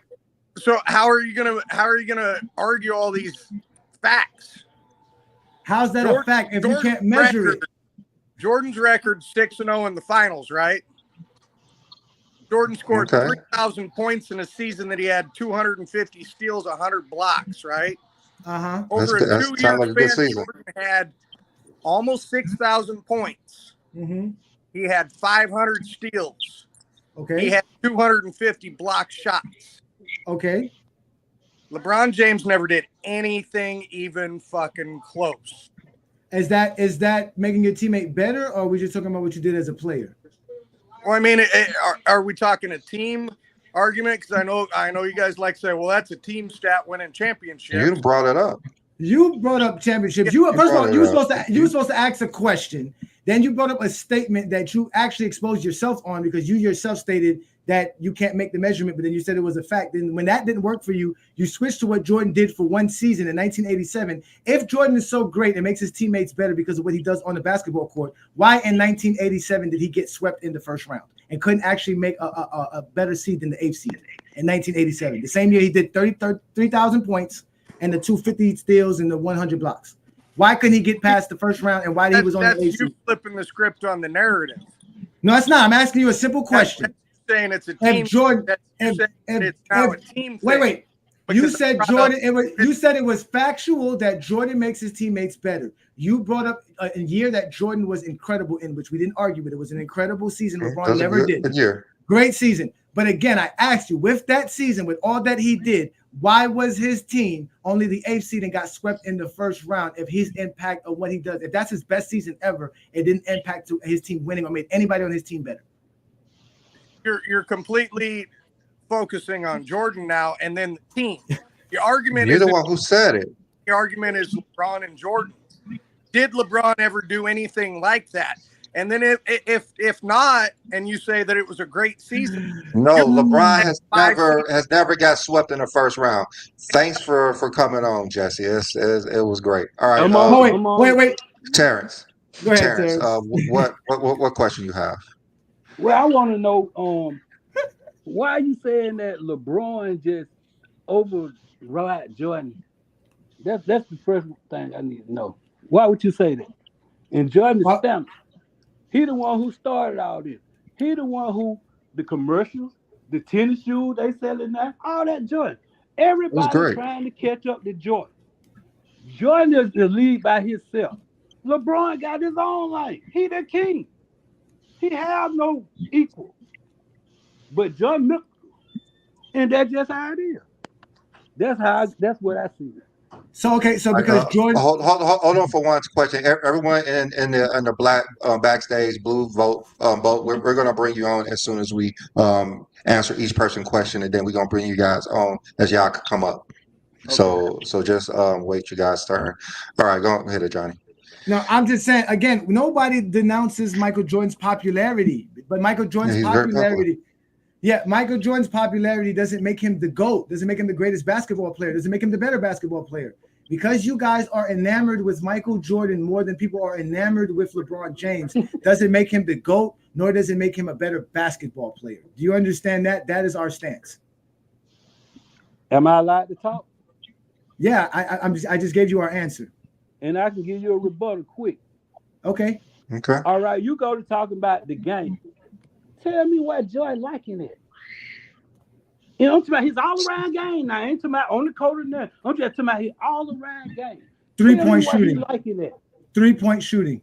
Oh, man, come on. The only reason Jordan ain't shooting the three, because when they come through it, went no line. So he didn't come through with the line. But is he lacking? No, Terrence. Is he lacking in 3-point shooting or not? Is it a lacking part of his game? Does he lack that? No, he just can pull up. He what for? What? What am I shoot 3 for without the brain to pull up? So he lacks that. So he lacks that part of the game. That part of the game does not exist for Jordan. We don't have to worry about Jordan shooting threes, correct? You didn't see in the championship what it was. What? It's the time you shoot threes. You ain't got to shoot them all the time, but everybody knows Jordan can shoot 3. You didn't see a hand go up. Recognize. No, we know that Jordan can't shoot threes. He shot less than 33% for his whole career. Okay. He didn't shoot that much. He still shot bad. That's not good. But he didn't shoot that much because he didn't have to. But when he lacked. Did he make So he lacks. That's lacking.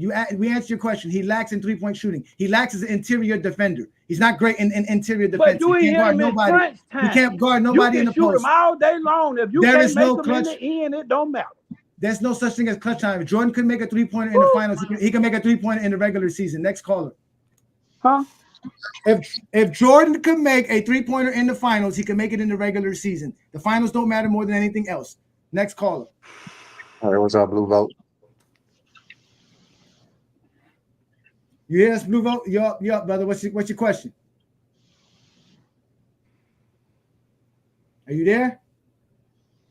He was Blue, there. Blue Boat. All right, send him back to the backstage. Put yourself All in the right. comment. Who's next? All right, next person. There goes Sturdy. Oh, All right. peace. What up? Oh, Sturdy. What up, Sturdy? Hi. Hey, salute everybody. It's been the first time I've been on this platform. I'm gonna keep it short and simple. And he knows that I'm not even a LeBron or a Jordan fan. But my only question is, what is the best argument that you guys heard objectively that would have made Jordan the GOAT? Because you guys have been doing this for a while. You guys talk to hundreds of Jordan's fans, not just on the internet throughout y'all live, but like there had to be somebody who came along who gave you like, you know what? That's the most objective, most logical argument I have for Jordan being the GOAT. Has there anyone who gave you one? And if so, what was it? Great question, Sturdy, and I'll let Brandon answer that. Go ahead, Brandon. I guess for me, the best answer that I probably ever got was that Jordan dominated his era. That's probably the greatest answer they have, that he dominated his era. And he did. Is that objective? He dominated the 90s. No, is that objective though, Brandon? Is it objective? No, but that's the only thing that I've heard that made sense, which is true. He dominated his era. And if you believe his era is the best, and he dominated, that's what it is. But other than that, not too much for me. I'm gonna tell you, the only objective argument I heard, Sturdy, literally is the popularity thing. It is clearly, without any doubt, Michael Jordan is the greatest superstar sports icon in basketball ever. It's without a doubt that he is a superstar of all superstars. The standard that Terrence Mathis was just talking about is what he means as far as being the most adored athlete ever. Michael Jordan could piss in your cup and it's still going to smell like orange juice. That's how they see it. It just is. That's a graphic way to say it. I'm just no, bro, no, but literally when you hear them talk, that's how they talk about Michael Jordan. They talk about him. Michael Jordan stopped crying when he was playing.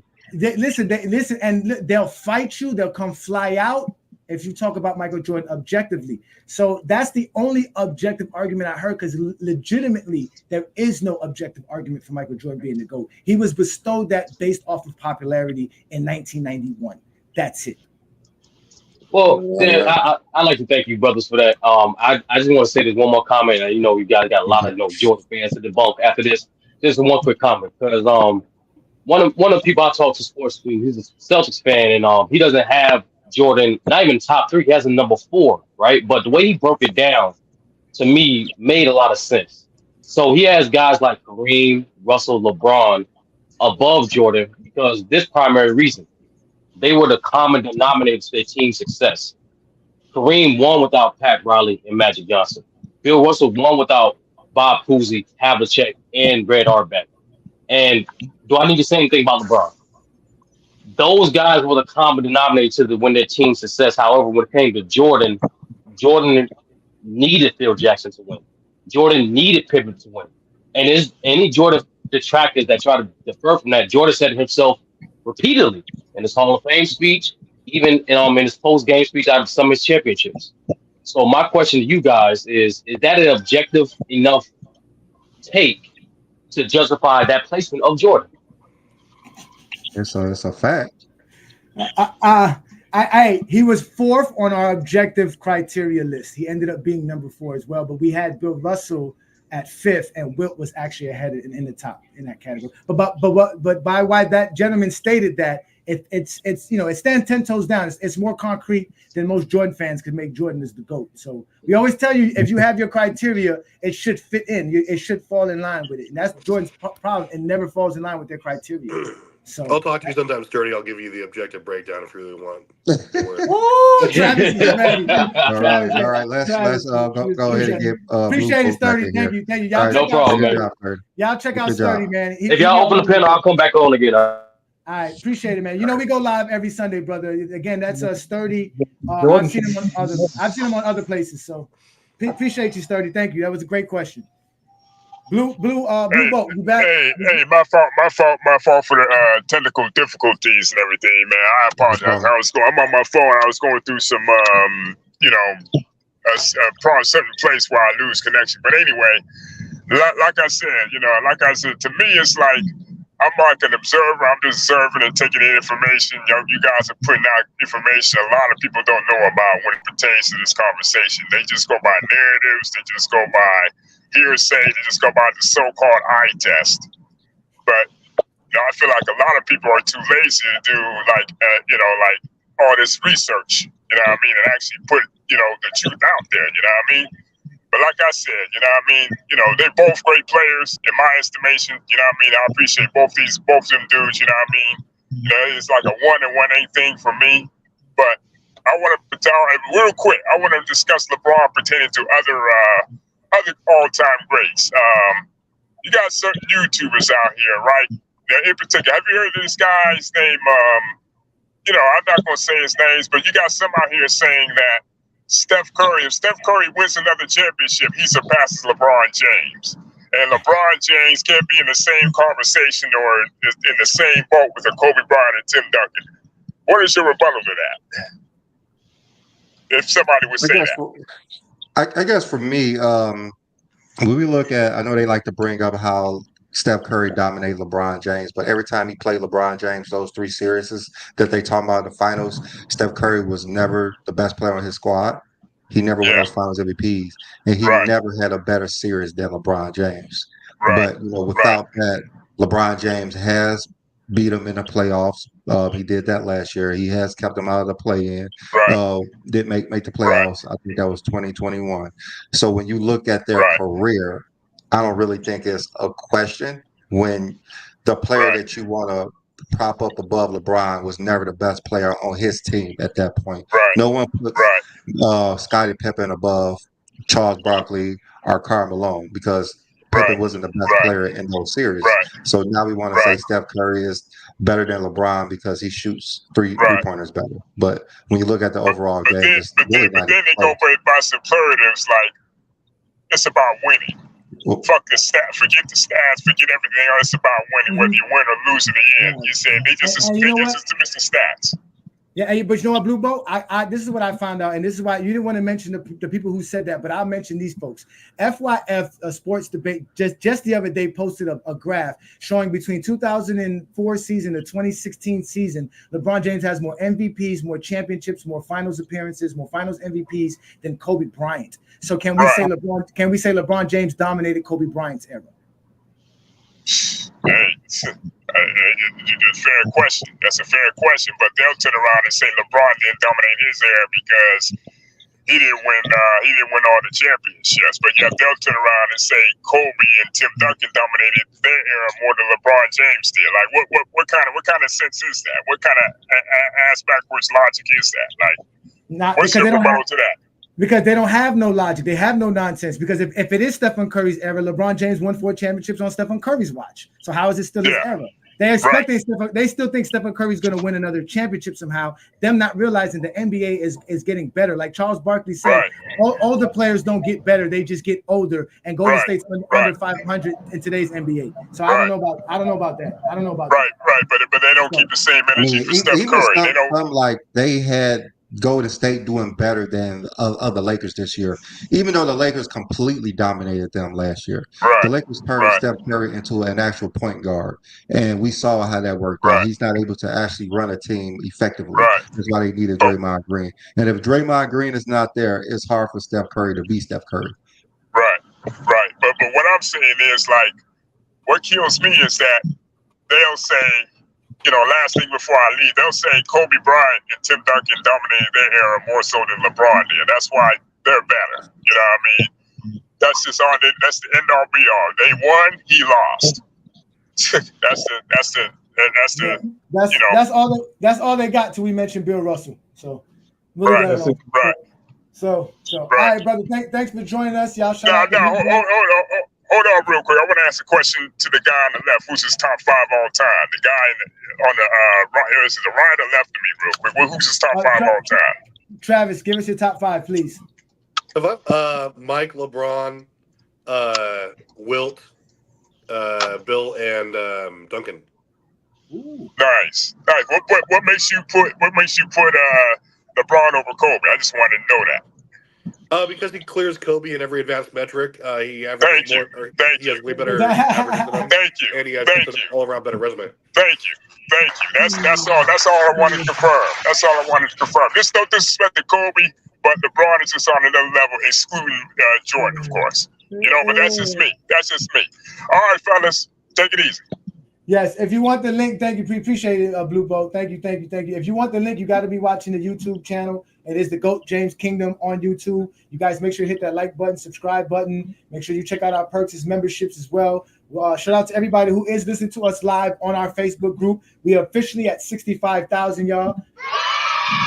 65,000 members on our Facebook group. Shout out to everybody who's a part of the Facebook membership.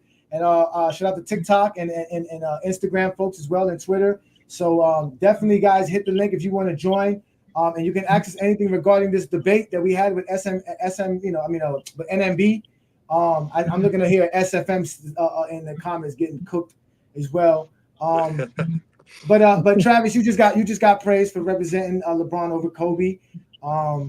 Again, Brandon and I are just trying to bring real facts up, man. That's all we're trying to do. We're trying to provide real information.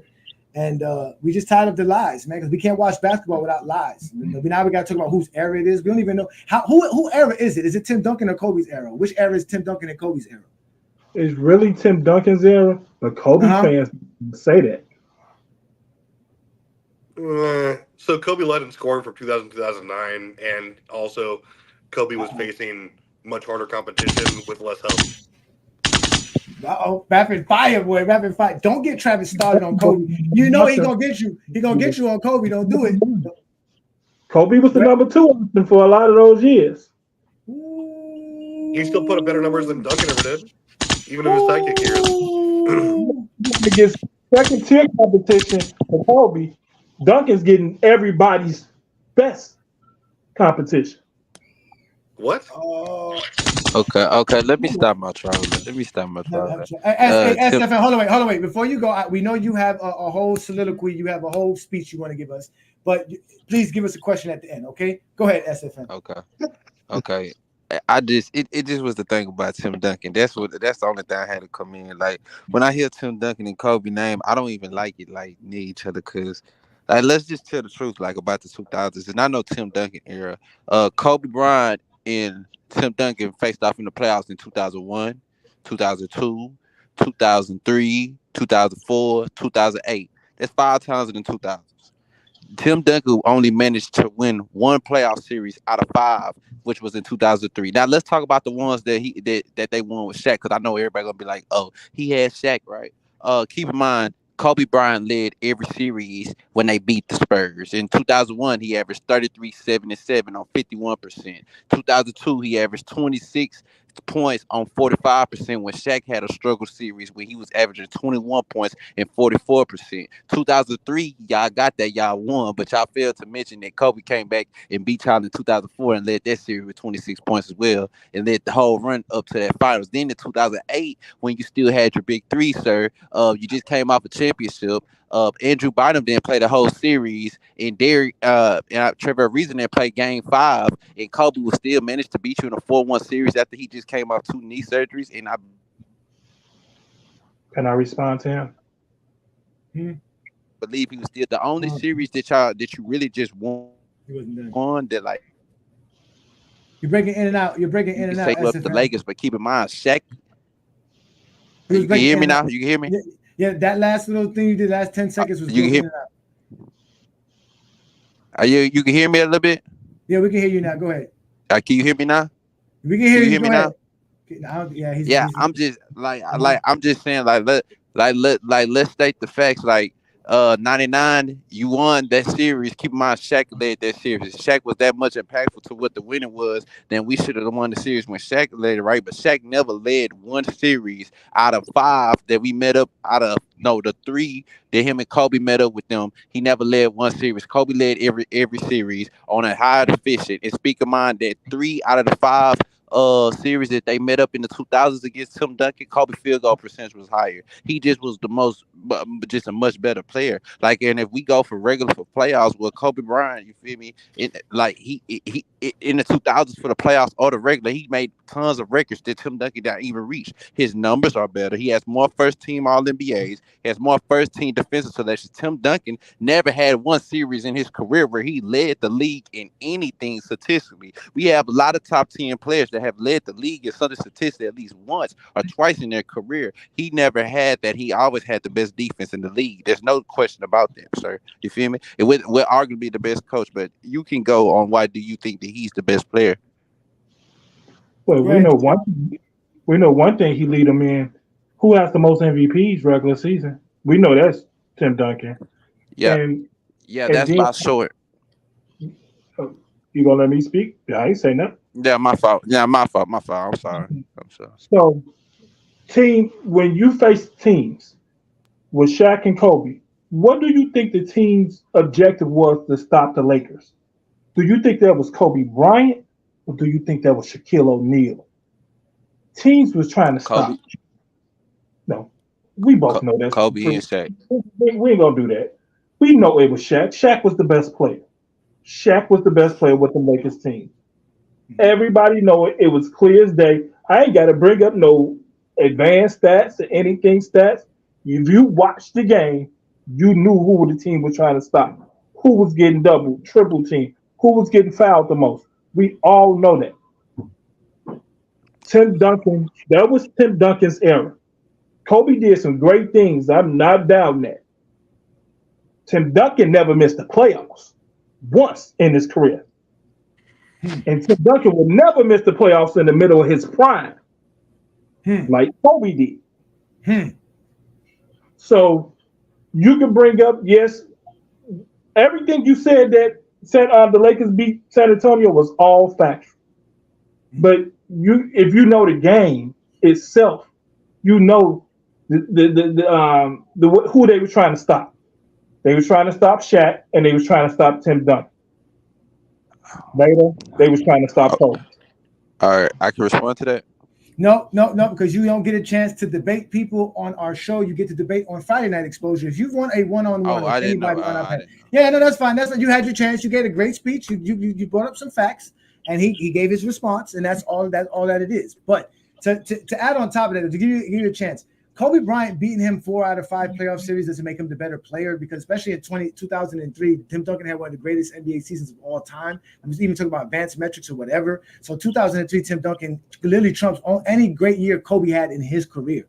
So at the end of the day, Tim Duncan is a better basketball player than Kobe Bryant, career-wise and in general. He does more because he doesn't average the most points than somebody else, or rebounds or steals or nothing. Tim Duncan has the most all defensive selections. He has more all. Him and Kobe are tied in all NBA selections, but he's definitely way better than Kobe as far as being the defender of his team, anchor on the defensive side. Clearly, Tim Duncan passes Kobe Bryant. Kobe Bryant's great, top 10, but he's just not on Tim Duncan's level at all. So what is your question, SFM, about the debate? Did you see the debate between NNB and I? Oh, yeah. So what's your question to that debate? And then so we can let some other folks in. My question is to that debate, like when y'all bring up the road, and then when y'all bring up to the competition, like, why didn't y'all bring up the playoffs, like in the East? Like, why y'all didn't just like y'all didn't talk about enough prom for prom? It's like, why y'all didn't talk about just prom for prom? Because the debate was who was the better basketball player. Bless you. The debate was who's the better basketball player. He already had submitted and admitted that the GOAT conversation was way above his head. He couldn't prove Michael Jordan was the GOAT to us. He already stated that. We exposed him on that when he tried to do that when we gave him his 5 minutes on our show. So the debate was who's the better basketball player between the two. The competition you face and what your team face has nothing to do about who's the better basketball player. Even on top of that, we already proved here, I just showed it to you here, LeBron faced tougher competition. Jordan didn't face the type of teams LeBron had to face to get to the championship. That's a lie. No, that's not. I just proved it to you. I just showed it to you. What year You you didn't want to prove bring it up? to me. What year did you want to bring up? What year you want to bring up? How It's you not want to do what this? I don't have to bring up specific year. I could just bring up their competition in the road to winning the finals. I'm talking about the whole playoff run. I don't Okay. never like Who did I'm the Bulls not face? Who did the Bulls face in 1991 playoff run? The 3 teams in the playoffs. the playoff run.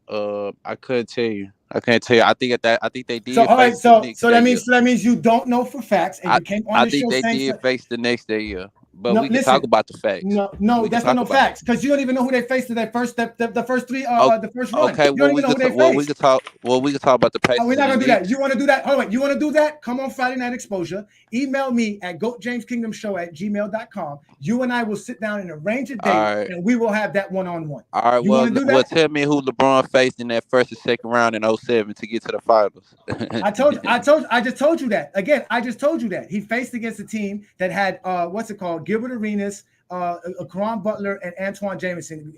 Arenas didn't play, but the next series he faced Jason Kidd and Vince Carter, and then the next series after that it was Chauncey Billups and Rick Hamilton. And guess what? Both teams didn't have a winning record. The Wizards or the Nets didn't have a winning record. They were both 41 and 41. I've never seen that at Jordan. Yes, you did. Because Jordan was the better team. Just like when he was in the first round in 1991, he faced a team that won 40 games. Because you don't know the history, and you're getting exposed. What about by 2015 in the first round? Silence yourself. We're talking about that 91 run. That 91 run when the Bulls were winning 60 games, who do you think they were facing in the first round? A team that was winning less than 40 games. So please move on. Have a great day. Enjoy your holiday. See you when you email me, and we'll have that discussion. Next caller, please. Have a great day, sir. These guys are idiots. You have now been exposed by the exposer. I would say, man, all these Michael Jordan fodders, dude, like the first guy, oh my God, dude, I want him to blow my head off. Like, these guys are just, the more I hear these people trying to, like, have a shell of, like, support for Jordan, but they don't do it correctly, like, I just want to be a harder LeBron fan. Like, now, let me ask you this, Travis. Why do they know more about LeBron James' career than Jordan? How come he knew who LeBron faced in 2007, but he didn't know who Jordan faced in 1991? Because they don't do the research. All they go off is like they go off ESPN narratives, or they just like look at Twitter and they're like, oh, this must be. They don't have any substance to their arguments. They don't have any actual facts. Any oh my God! They just regurgitate. They're not really Jordan fans. That's it. Yeah, they're not really Jordan fans. They're not actual basketball fans. They just don't like LeBron. Okay, can I have this little minute, Brandon? Can we do this so we can get up out of here? We got 5-10 minutes. All right, let me put. Yo, these guys are hilarious, Brandon. These guys are the best, man. Please share the screen as I bring it up. Go ahead and share the screen. Please. I'm having some fun. Okay. All right. So remember I told y'all about the red. The red means inferior. These are the teams Jordan was facing going into the championship runs. I just got 91. 93 is not showing up. In 91, Jordan faced the New York Knicks in the first round. Let's double check what the Knicks record was in 1991. Let's go look up in that. Then who they faced in the second round there? What's that second team they faced in the second round? Brandon? Philly. They faced Philly. All right, let's go to NBA seasons. They faced Philadelphia and the Knicks in the first round. So we're gonna go to 1991 and see what those records was. All right. So in 1991, let's go here. The New York Knicks were 39 and 43. The Philadelphia 76ers were 44 and 38. The Bulls were 61 and 21. They had an all-defensive player in Scottie Pippen. They had Michael Jordan, which we already know was league MVP, all kind of categories, league scoring champ, all kinds of things. That's who Jordan faced in his first round. So can we say the Knicks were not competition? You said the Knicks was what? 30? What'd you say? 39 and 43 in 1991. For real? I didn't know that. Dang, Yeah, they was that. because they're the eighth seed. The eighth seed is Yeah, going to true. be like that. They're the eighth seed, like Jordan was when he was 40 and 42. The eighth seed. That's what happens. So they want to give Jordan, they want to discredit, right, LeBron for being the better seed, and then they want to give Jordan credit for being the lower seed. So what is he talking about? Then he faces Detroit, just like I said, in 1991. Faces Detroit, then he goes up against the Los Angeles Lakers. In 1992, right, he goes against the Miami Heat. Let's go see what the Miami Heat record was in 1992. They just came into the league in '89, right?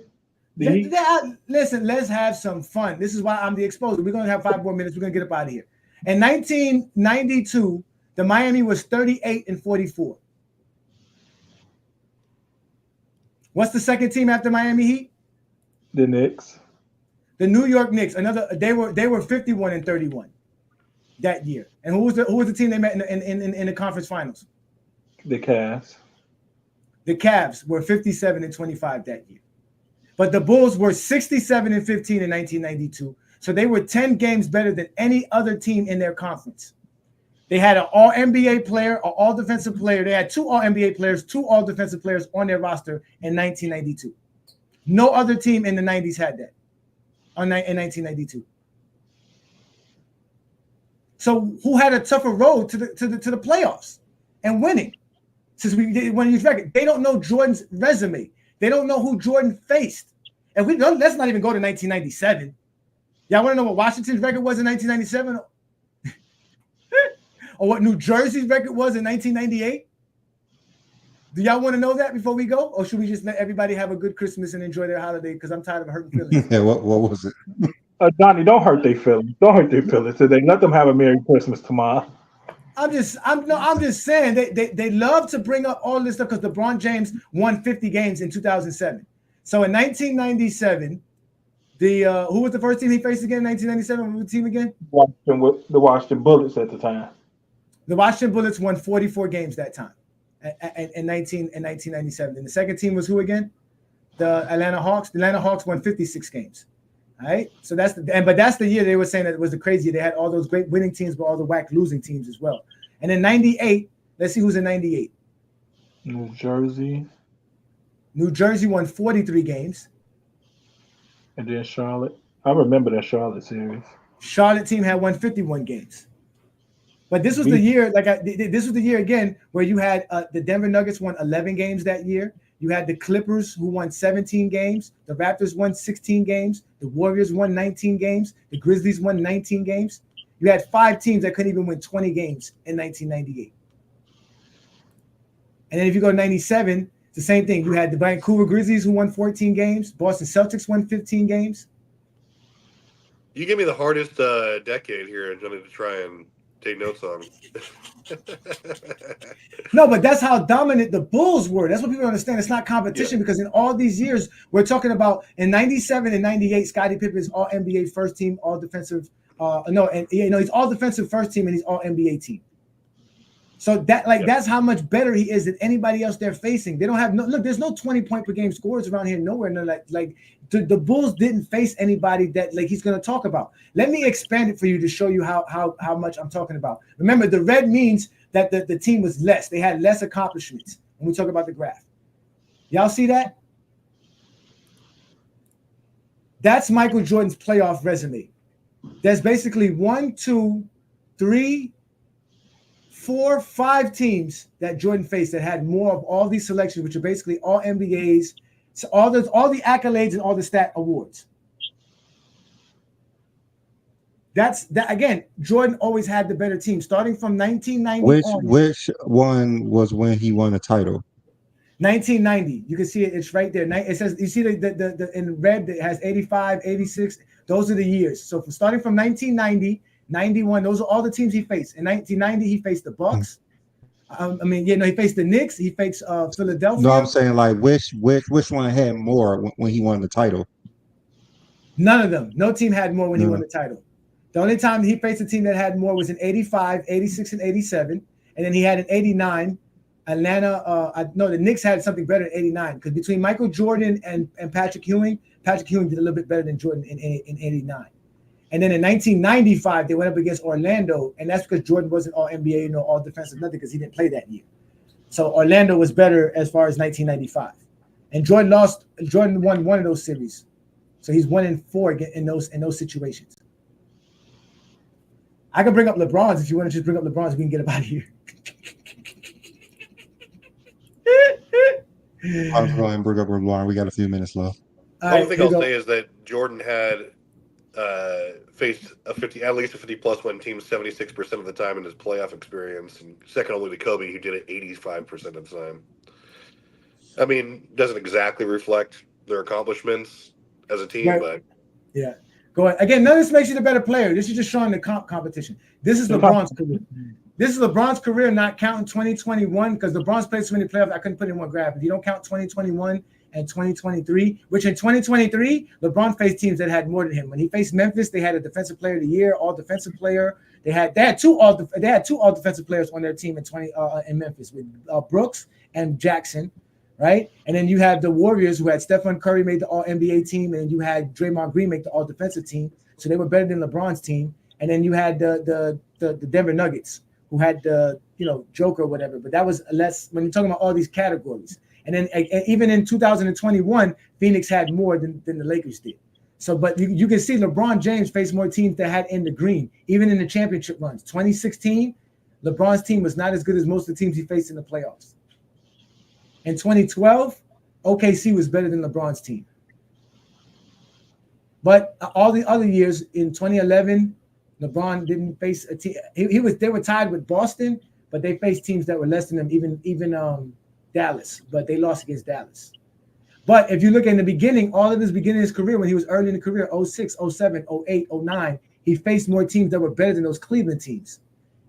Jordan couldn't win. That's why he played more playoff series, because he wasn't losing in the first round. He wasn't losing during the regular season like Jordan was. So LeBron faced tougher competition with less help than Michael Jordan, and that's the facts. Well, You have now been exposed by the exposer. LeBron didn't lose his first round series until that was 21 versus Phoenix. Yeah, and that's because AD got hurt. If they were up 2-1 when AD got hurt. Yeah, they were. And in 2015, hurt the whole series. And in 2015, if either Kevin Love or Kyrie Irving, he just needed one of them. He didn't need it both. They would have beat the Warriors that first year as well. They would have beat the Warriors in 2015. Yeah, they would have. So, and in that 2016 year, LeBron James faced some teams that were good, like Detroit, which Drummond was a baller that year. They faced the Atlanta team that the year before had 4 All-Stars. They faced Toronto, who had 2 All-Stars, 2 All-NBA players. Both Kyle Lowry and DeRozan made the All-NBA team that year. So he faced some tough teams in that 2016. Then he had to go up against Golden State, who had 3 All-NBA players, the league MVP, an all-defensive player. They had the steals leader. They had the scoring champ. They had 2 players average 20 points per game for the career. A player averaged 2 steals per game for the season, and he beat them with the greatest performance in NBA history in the finals. So that's why LeBron James is the GOAT. So, any last words before we get up out of here, gentlemen? Yeah. You're not gonna be on Friday, right? No, okay. Yes, I'm not coming on Friday's show, nor will I be here next Sunday. But Brandon will have a show next Sunday for you guys, so there'll be no Friday exposure. I'll be back for the New Year. Wish everybody happy holidays, Merry Christmas, Merry Kwanzaa, Happy New Year's to all of y'all. Anything you got to say, Brandon? I need to say one thing. My fault traveling for Friday. My car was stolen, so I was dealing with that. So don't you worry about it, big dog. Came online. So I apologize. Totally for that. understandable. We'll make that happen. Listen, you guys email me and we'll talk about it, or we'll set up a group chat and whatever, Facebook Messenger, whatever, we can discuss it so we can get it right. That way you guys can have your proper moment in time and everybody's on the same page. So for sure. So anyways, thanks for everybody who's in the comments, everybody who's following us on our subscribership as far as being a part of the GOAT James Kingdom platform. Hit that like button, share the content. You can catch us right here every Sunday, noon Eastern time, where we talk basketball in the GOAT conversation. We're also on Facebook, Instagram, Twitter, and TikTok. Y'all make sure to follow us everywhere, like our content, share our content. Let everybody know LeBron James is the GOAT, and it's time to celebrate 40 points per game and beating OKC on Facebook, I'm out of here. I'm A. Johnny the Exposer. That's Brandon, the sports analyst. We are the GOAT James Kingdom Show. We are out. Merry Christmas. Happy holidays. Peace, y'all. Merry Christmas, See you everybody. guys. Peace out.